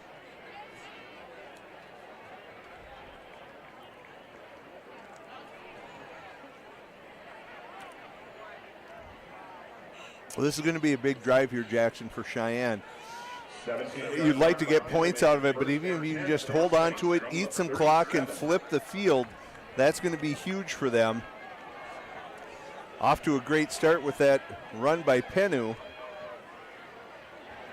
Play action pass. Caden Olson rifles into the middle of the field and catches Race Wilson in stride up past the 50. After that Number 2, Rivers Martin. previous run by Penu, he got those linebackers to bite, and Wilson just finds that area behind them wide open crossing the field, delivered on time in stride to Race Wilson, and he's going to reel it in for 17 yards and into Century's half of the field goes Cheyenne.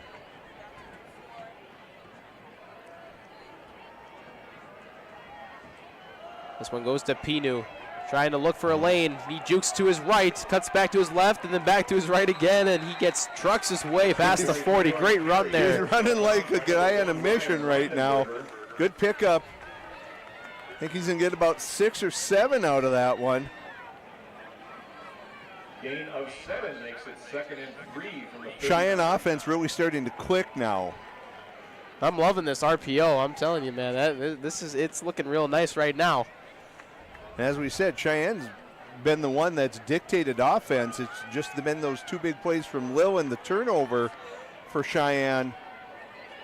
Beyond that, they've dominated offensively so far tonight, and there's another pickup of a first down. That was Race Wilson. Race Wilson, getting him more involved in what we have going on. Mustangs. First down. First and 10 from the Patriots 32.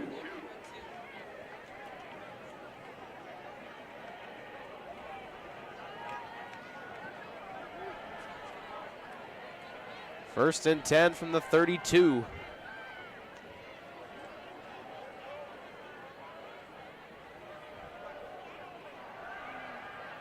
Cooper Bryant gets the catch on this play. Great pass from Caden Olson. Quick pass. Quick pass out to the flat. Quick 5 yards. Works just like a run there. Sets up second and medium. Opens up the playbook a little bit. You can go for a pass here. You can look for some kind of run.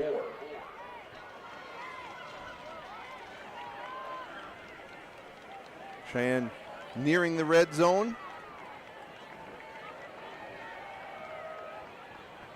Second and 4. This one goes to Pino up the middle. He finds a lane, spins back to his left, and he gets inside the 15.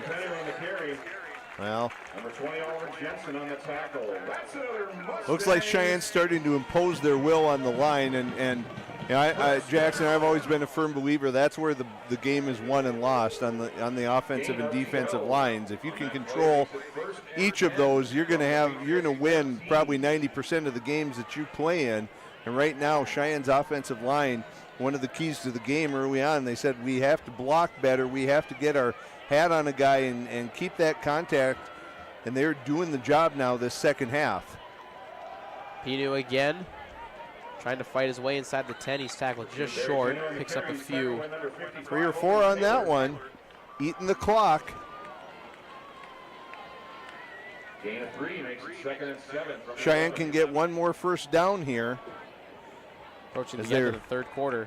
As they're deep in Patriot territory, 30 seconds left. They'll get one more in before the end of the third.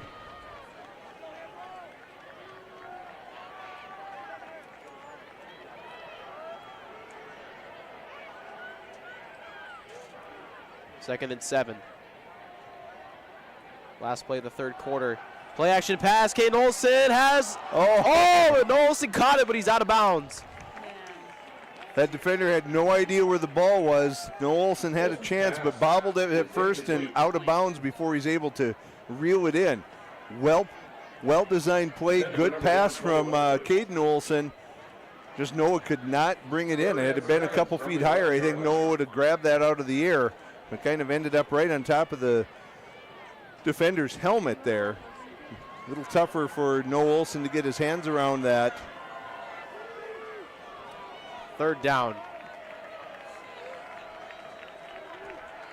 So Cheyenne is going to get one more play, maybe another one, depending on how quick this is. Caden Olson drops back, and it's almost caught by, nearly intercepted, almost caught by Walter. That's pass interference right there. Yep. He was riding Colby Walter, so it's either a defensive hold or a pass interference. Either way, that should be a first down for Cheyenne. There's going to be 2 seconds left, too, so Cheyenne will get one more play. And a chance to go up 2 scores and make it a 2-possession game going into the fourth. Pass interference, first down. There we go. 2 seconds left. Chance to punch this one in yet. On the penalty, that's another Mustangs. So first and goal at the 5. First down.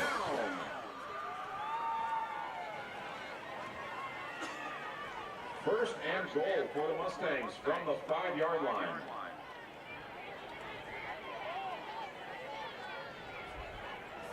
Correction, it is third down. Ooh.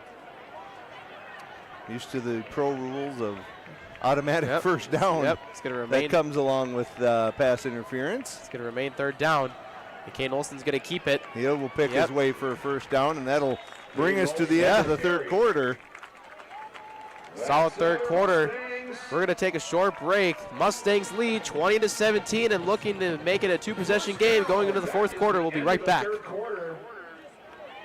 Here, when your future lies ahead, we help set you on the right course.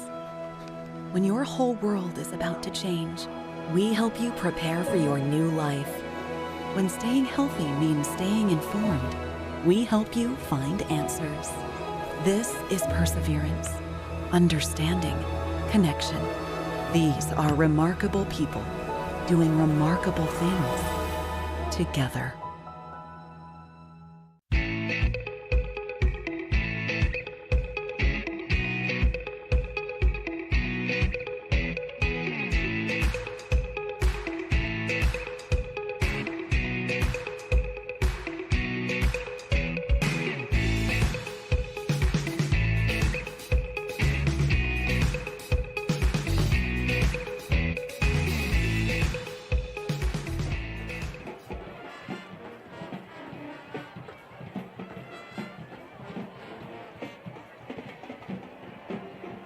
We are back for the start of the fourth quarter. Mustangs on the brink of punching it in and to make it a two-possession game as they are already up 20-17 here. It's going to be first and goal at the 3.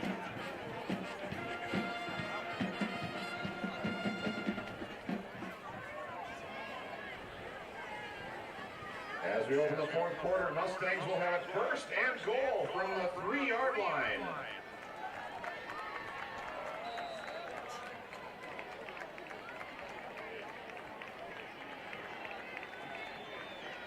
Wilson in motion. And Caden Olsen is going to keep this, and he's hit. Just picks up Good the tackle yard. there by Oliver Jensen. Tried to string that out, and Jensen, good pursuit. I wonder if Olsen committed to a run there earlier. He probably would have punched it in. I think he was waiting for Wilson to see if he was open or not. Yeah, you know, that option. The read by the quarterback, if he doesn't think it's there, he tucks it down and goes.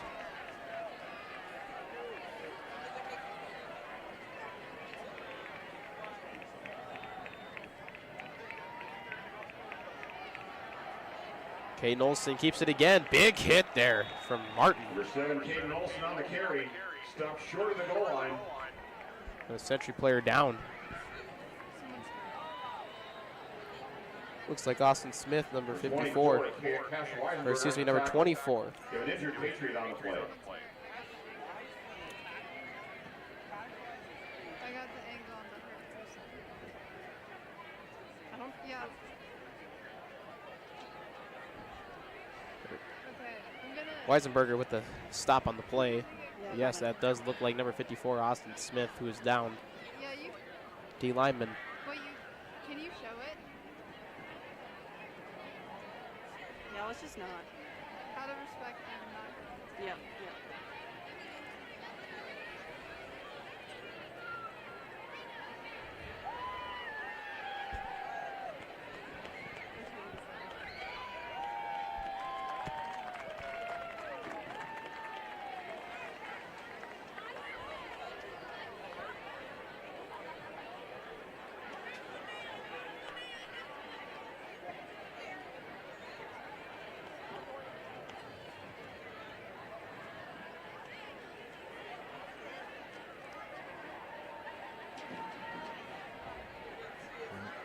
Yes. Score update, Bismarck 14, Fargo Davies 3. Looks like he is still down. Yeah.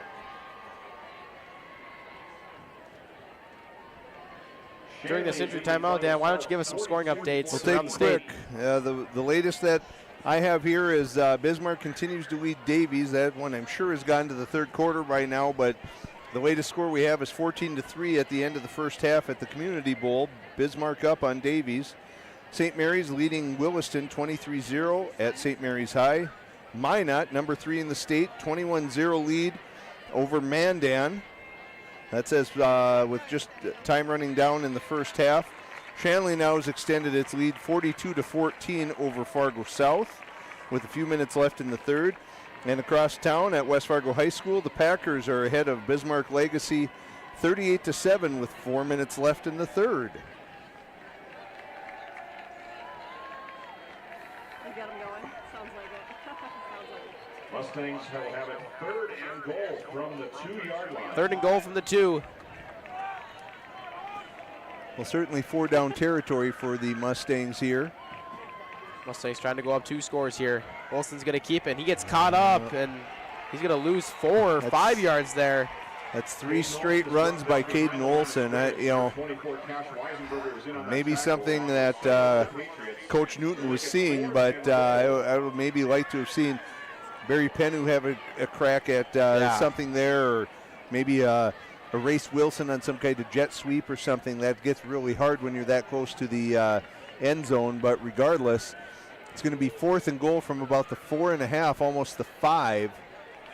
Cheyenne going to come back with that traditional setup, the RPO. We'll see how Coach Newton opts to go with this one. It's going to be a pass. Olson is going to go to the air, and it's caught by Noah Olson. Touchdown!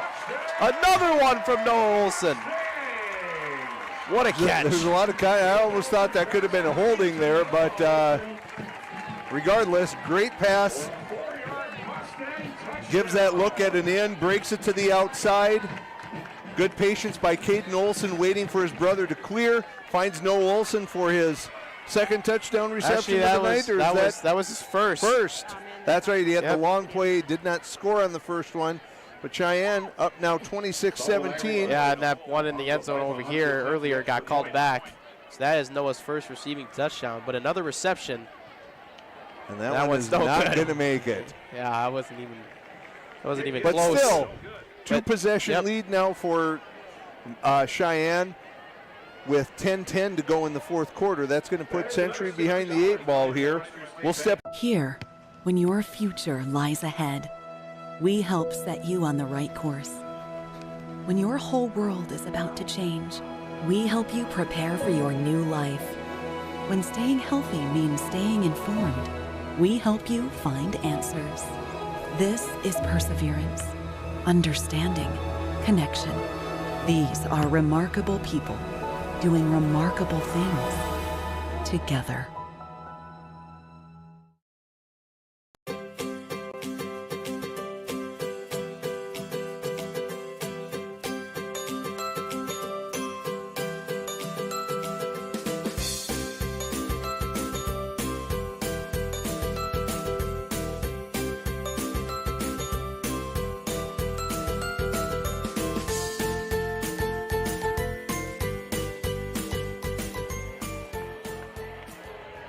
We are back after a Noah Olson touchdown reception. Caden Olson with his 3rd touchdown pass of the evening. He also has 1 rushing touchdown, so he's been involved in all 4 scores through the air and on the ground. Kind of a squibbler there. That's going to be picked up. Returned for good position to the 40-yard line. That was Preston Zimmerman on the return. Yeah, Caden Olson, 3 touchdowns through the air. Those were to Race Wilson, Noah Olson just now, and then Colby Walter on the last touchdown. And then he also has 1 on the ground, which was the first touchdown of the game for the Mustangs. So man, what a performance from Caden Olson. It really has been nice to see. Stepping in for an injured Caleb Deere. Stage not too big for him. He's been able to make things happen. Flag before anyone even really gets set. We'll see what we have going.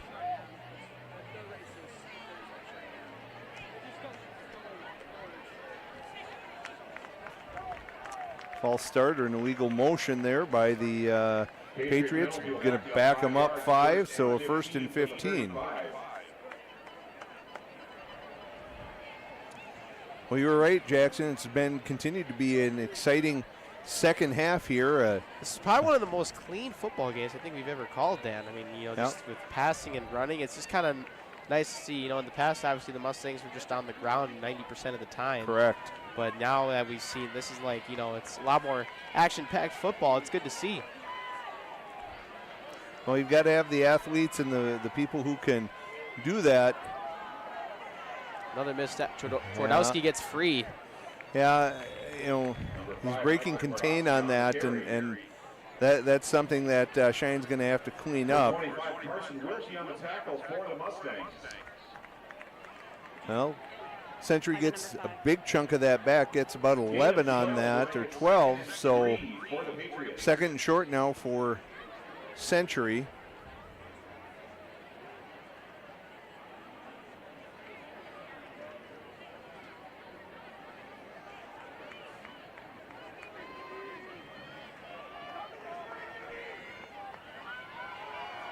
Hand off to Lil. This one goes to Lil. He jukes, but he gets swallowed up.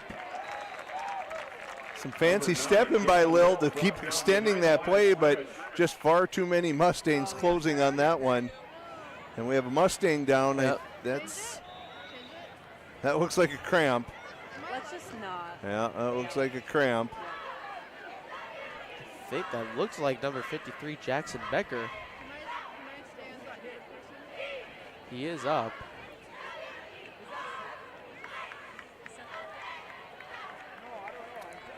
Seems to be moving okay, and it looked like that was Jackson Becker. He is up on his feet. Down and 4 for Century.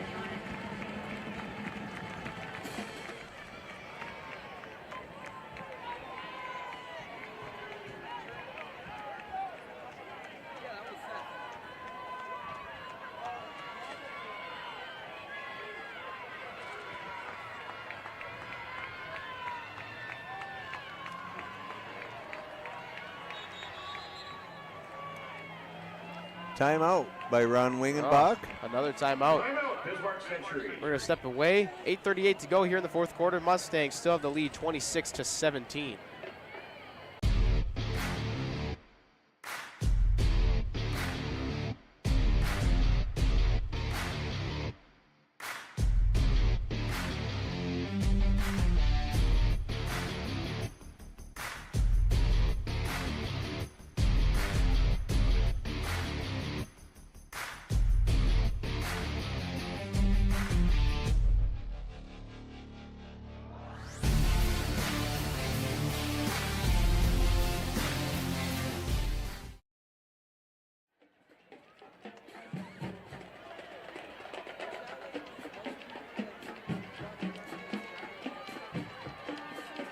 Ladies and gentlemen, we're back after the timeout by Wingenbach.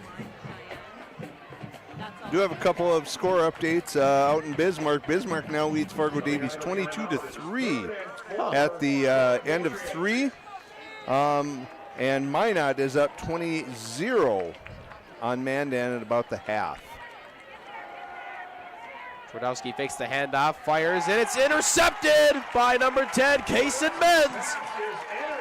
Now that was great discipline by the Mustangs, staying in their lanes. Twardowski didn't have an opportunity to juke anybody and bring it upfield. All he could see was blue, and that forced him into a pass where he probably couldn't see his receiver real well. Certainly didn't see Menz cutting across the formation there, and Menz snatches it out of the air. And second turnover of the half created by the Mustangs. And we saw this Mustang offensive line really imposing their will on the last possession. We're going to see if they're going to go back to Barry Penu here and see if Cheyenne can continue to grind out some yards as well as the clock. That one sniffed out pretty well by Century. That's going to be no gain on that. But still, that clock continues to run, and that's going to be an enemy for Century. They're down 2 scores. Getting down towards 8 minutes and down 2 scores. If Cheyenne could punch something in here, that would all but seal the deal for the Mustangs tonight. But first things first, got to find a first down.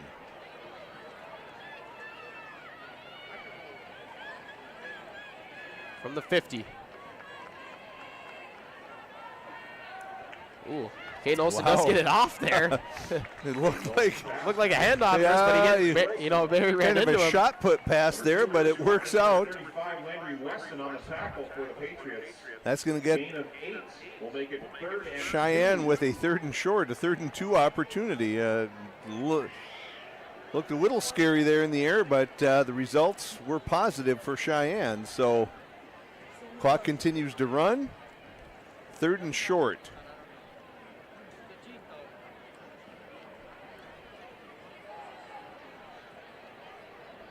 Cheyenne better get up to the line of scrimmage here. Down to 5 to go. Coach Newton may end up having to burn a timeout. Yep.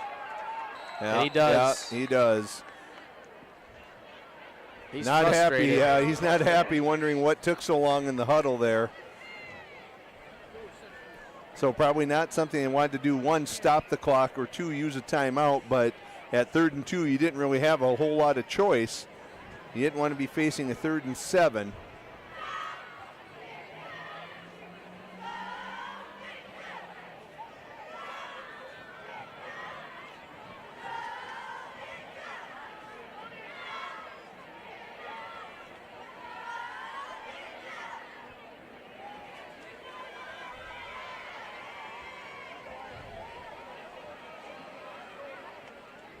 You know, next week's matchup, Dan, against Shanley is going to be exciting because, as you say, you know, both these teams run an RPO, and you know, Shanley is doing, you know, they graduated Michael Rosberg, who was a tremendous quarterback for them, for a few years, and you know, clearly they have guys that can step up over there. I mean, but they put half 100 on West Fargo just a week ago. They reached the half-century mark. They can absolutely score points. There's no doubt of that. There's an encroachment, and that is exactly what Cheyenne was hoping for, and that's got to. You know, we've had an opportunity to visit with Coach Wingenbach before when he was here to watch his son Kenyon coach a basketball game, and I would say neither one of us probably know Coach Wingenbach well, but I'm going to guess that's going to be something that drives him crazy. He is not going to be happy with that, giving a free first down and extending a drive for Cheyenne.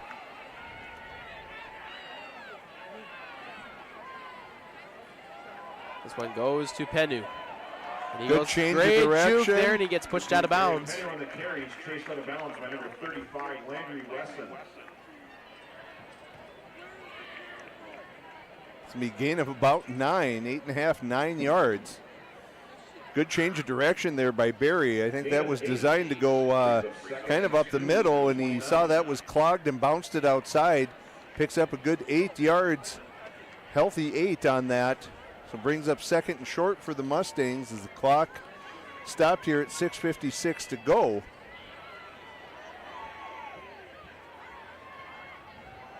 Kane Olsen drops back, rifles it across the field, and it's deflected in the air, but not intercepted, incomplete. Going for Noah Olsen on that, and a Century player able to get a hand in there, and that ball bounced, kind of hung in the air for a second. Looked like maybe it might be one that someone had a chance to grab, but fortunately falls harmlessly to the turf, bringing up a 3rd and 2 opportunity for the Mustangs.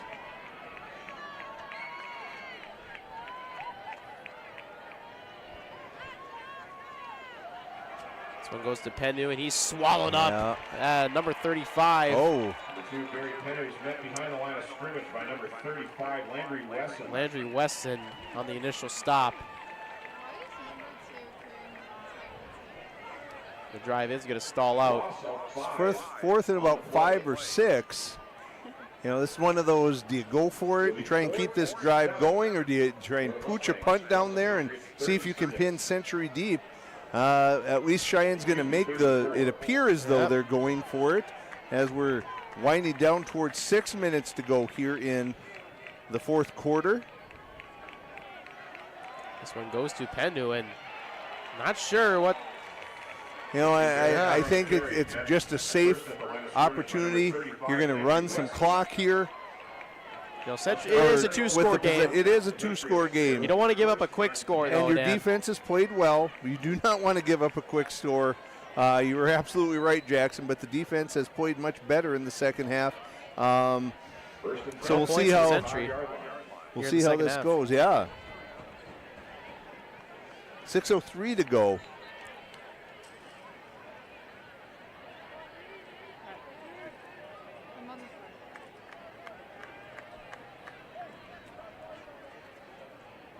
Drive will begin from the 35. Twardowski drops back. He dumps it off to Lil. Good little screen there, action. yeah. Draws in those linemen, dumps it over the top. Lil's going to move the chains. Number 32. I don't know if you're Century here. I almost think you have to start thinking about going with some tempo, going a little no huddle, try and keep that tempo going and be up at the line ready to go as soon as the clock winds with 2 scores needed and coming down on 5 minutes to go. I think that's almost the route you have to go. This one goes to Lil again. Oh, he did big not tackle there. He did not see. He was worried about upfield and did not see the pursuit there coming from the backside. Cade Petchak on that. Petchak already has a couple FCS D1 offers from UND and NDSU. He's only a junior.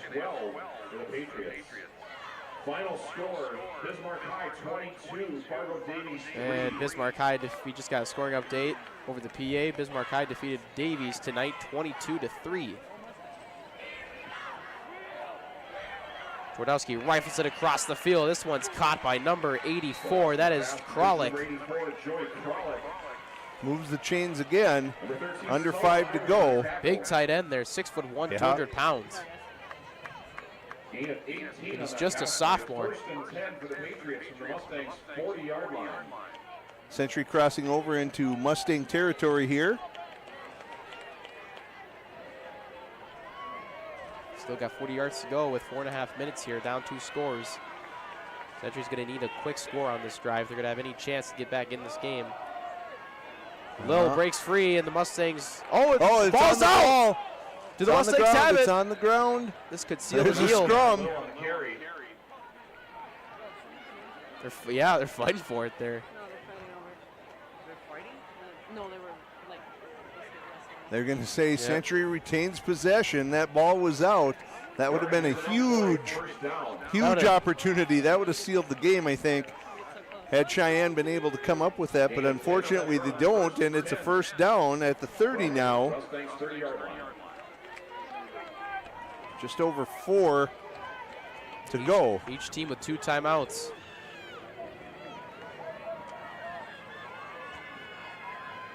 Twardowski drops back, looks for the end zone, and it's caught! Century gets a quick touchdown. That is caught by number 4, Cale Schomer. Twardowski's pass complete to number 4, Cale Schomer. Schomer, excuse me.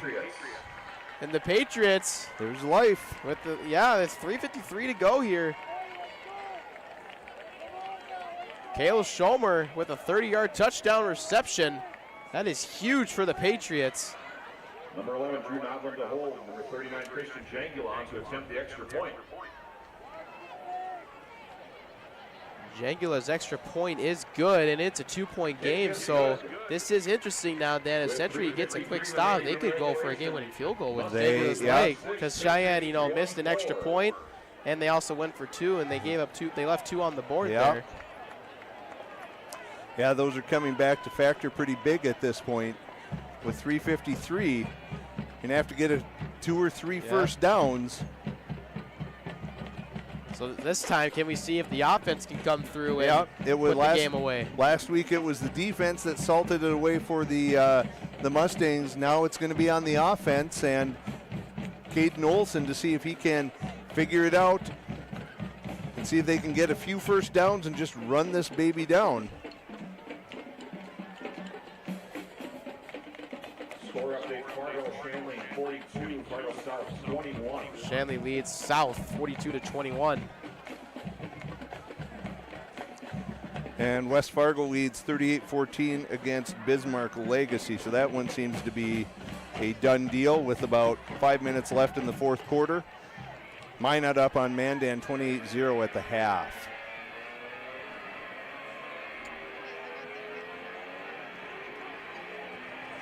Kickoff for the Patriots. Got the hands team up here, guarding for any kind of onside kick. For the Mustangs. Just a couple guys deep on that. But they're going to go ahead with the long kick. And Century does have. And it is going to go out of bounds. They're out into the end zone. Another thing too, Dan, it is with the wind with the way Century's going. That's so correct. That's another thing to keep in mind. Well, that last extra point, if that had been a field goal, that was good from about 30 or 35 yards pretty easily. How nice would it be if you had Emmett Kenny in this situation, who's now kicking at Stanford. He kicked for Shanley. He actually set the state record on this field a few years ago with a 58-yarder. That was impressive, being here and seeing that night. It's kind of one of those, for football fans, where were you? Do you remember when that happened? And those that were here that night saw an impressive feat by Emmett Kenny. Previous record was 52 yards. Good cutback by Pennu, and he's tackled at 20. Good pursuit there. That was number 34. That was Kane Nelson. Looked like there was going to be a little more room than that. Clock continuing to run at 3:35.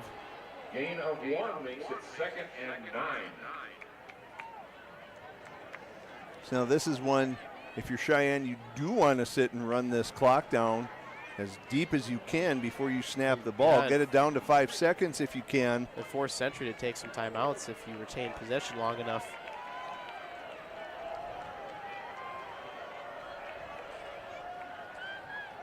Play action pass. Oh. Olsen looking for Wilson. That's incomplete, and that actually helps out for Century. It that stops the clock at 3:06. That one, maybe the worst pass we've seen Olsen throw tonight. That was low and not really easy to handle.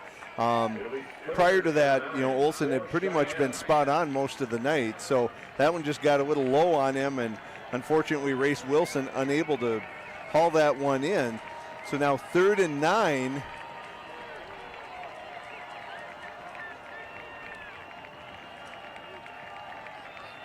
Yeah, 3rd down. This is a dangerous situation for the Mustangs. Olsen.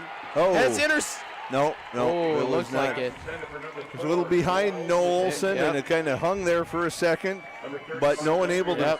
And here we go. Just what Century wanted, a quick score and then a quick stop. They now have a chance to win the game here on this drive, depending on how quick it'll be. Konaransky in punt formation for the Mustangs. Deep to receive for the Patriots. Can the defense come through once again? Ooh, high snap, decent punt considering how bad how high the snap was, but just at the 49. So still in Mustang territory. Century's going to have 2 minutes and 50 seconds and 2 timeouts to get in position for a field goal or a touchdown to win this or to take a lead. And based on Jangula's Lake, they only probably need 25 to 30 yards. I would guess so. They have it with the wind. Yeah, I would guess 30 yards would probably maybe be a comfort zone for Coach Wingenbach. Guess we don't know for sure what they would estimate Jangula's range to be.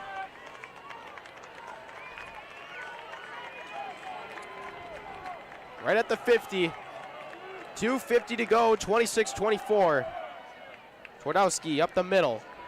Picks up 5. Number 5, Michael Twardowski on the carry, brought down by number 55, Kate Petschak. Well, going to be 4-yard gain as they move it back just a smidge, but still 2.5 to go now. Still no pace, no tempo from the. Yeah, they're going to wind it down here. I think. Well, I think looks like they're going to go for a field goal. Well, they're trying to get it down and not give the Mustangs a chance to respond. We'll see what happens. Twardowski, good catch by Lil. And he gets out of bounds too, stops the clock. Good closure by Noah Olsen, but that was a really good catch by Lil. Well, 3rd and 4. Certainly not a gimme, Dan. No, and just like obviously golf. this is not going to be field goal position yet, so this is 4-down territory for Century. It's kind of like a 3-foot putt in golf. No gimme, no gimme. No gimmies on this. Here we go. From the 44, Twardowski has a first down. That's Kralik again, the big tight end, the 6'1", 200-pound sophomore. And about the 32, so we're inching, I would think, close to Jangua's range. 2:07, clock stop for the Chains. Now it's running again, 2 minutes. First and 10 for the Patriots from the Mustangs 34.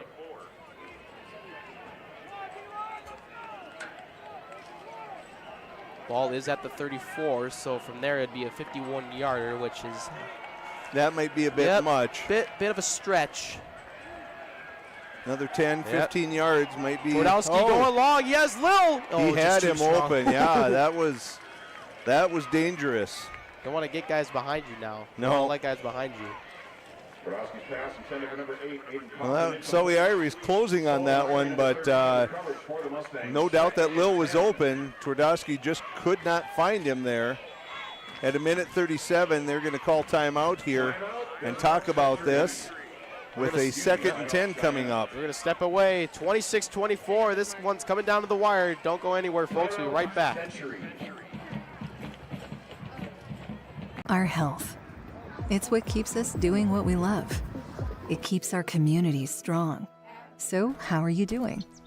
There's no easier way to take care of yourself than checking in with us, your primary care team at Essentia Health. In person or online, we offer scheduling and appointment options that fit your life. We'll care for you today and keep an eye on things for the future. And if needed, get you back on track. So take some time to connect with us, because it's always good to check in.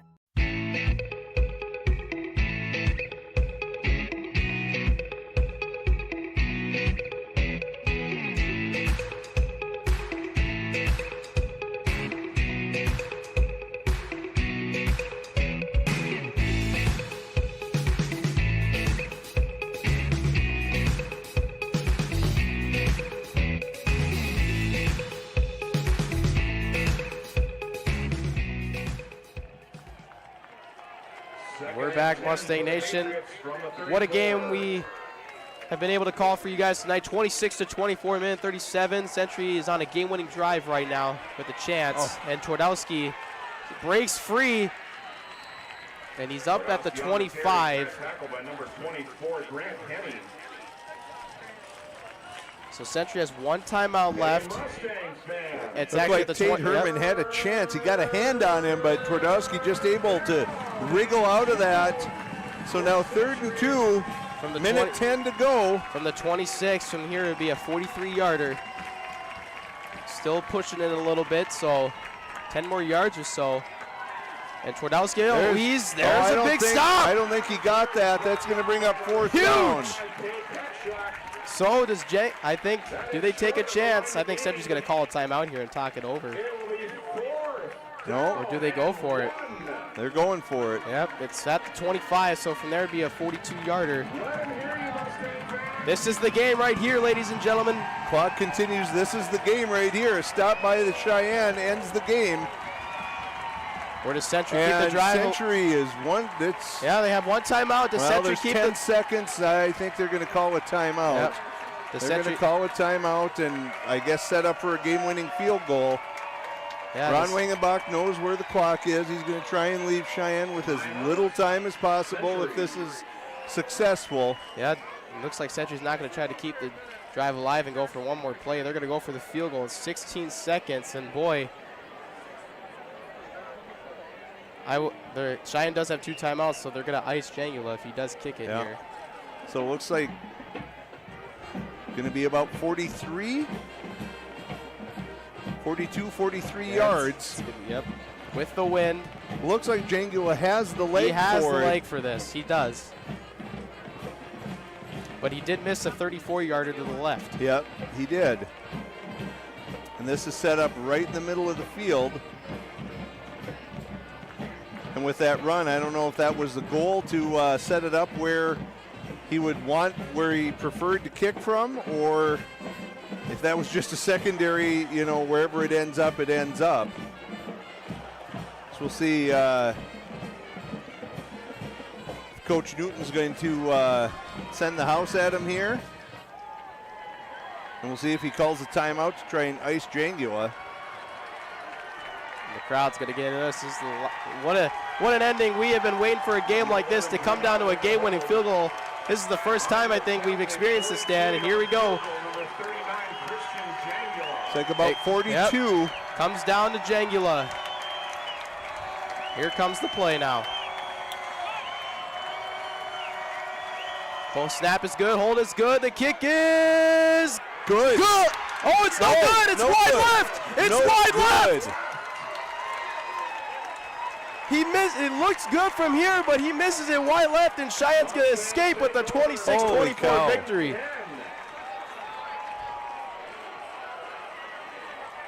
Century out of timeouts, 11 seconds. It's take a knee time. That had plenty of leg. Yeah, it did have plenty of leg. That would have been good from probably 47, 48, maybe 50, but just wide left. And a collective sigh of relief here from the Mustang coaching staff next to us up in the press box. Screaming like Paul Allen up here. Only luckily it's in our favor and not against our favor.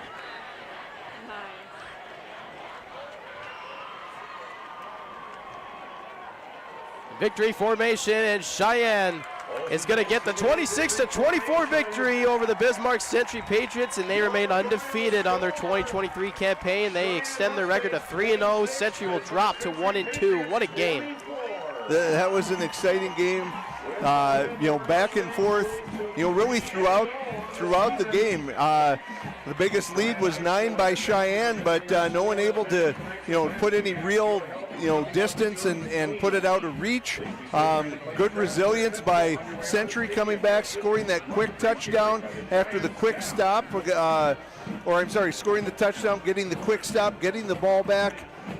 Just wide left on that field goal attempt, but plenty of leg with it. And boy, what a game from Caden Olson to step up for Caleb Deere. 3 touchdown passes and then 1 on the ground.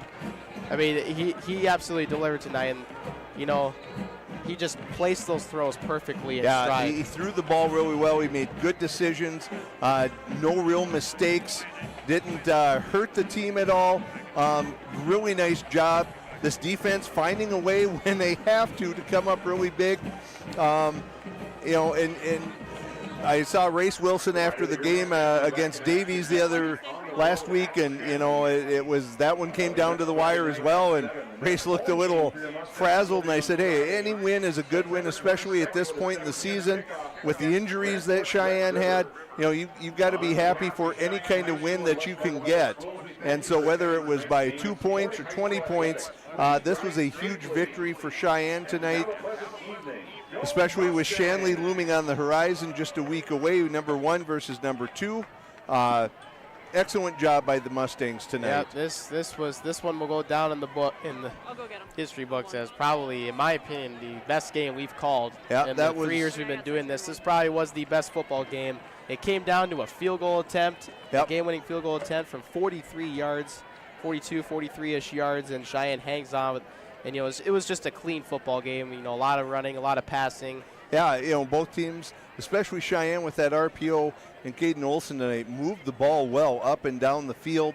And the one turnover in the first half kind of, obviously hurt them because Century was able to score so quickly on it. But otherwise, pretty clean all the way around for Cheyenne. But nice job. This RPO, you're definitely right. It is exciting to watch.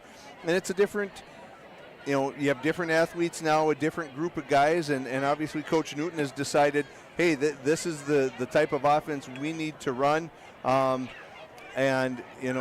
Going to next week down at Shanley with both teams being able to put points on the board and move the ball up and down the field, that will be exciting. That's going to be an exciting one. Well, that is going to wrap up tonight's broadcast. Thank you guys for tuning in. This was a special game, very exciting. Cheyenne has a big game against Shanley next week, so go to Shanley, pop out for that one. That's going to be a huge game. Cheyenne is undefeated, 3-0. Century drops to 1-2, and the Mustangs hold on for the 26-24 victory. Make sure you check out our social media pages on Facebook, Twitter, now known as X again, of course. Hate to call it that, but So yeah, Facebook, Twitter, Instagram, and also make sure you subscribe to our YouTube channel and click the bell so you can get notifications on when we go live for these streams. We appreciate you guys for all the support. It's been a blast to be able to do this. And yeah, I'm Jackson Miller. I'm Dan Wolf. Mustang Media, we'll see you next time. Thank you guys for tuning in. Mustangs win 26-24 over the Bismarck Century Patriots.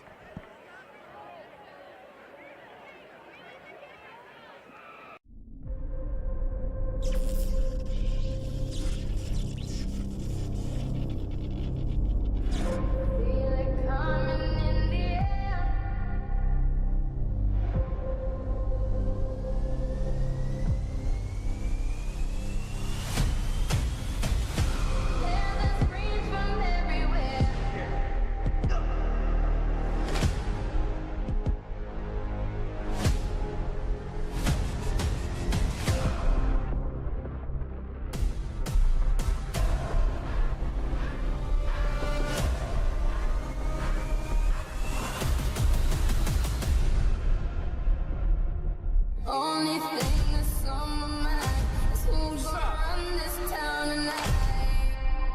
It's a dangerous love affair.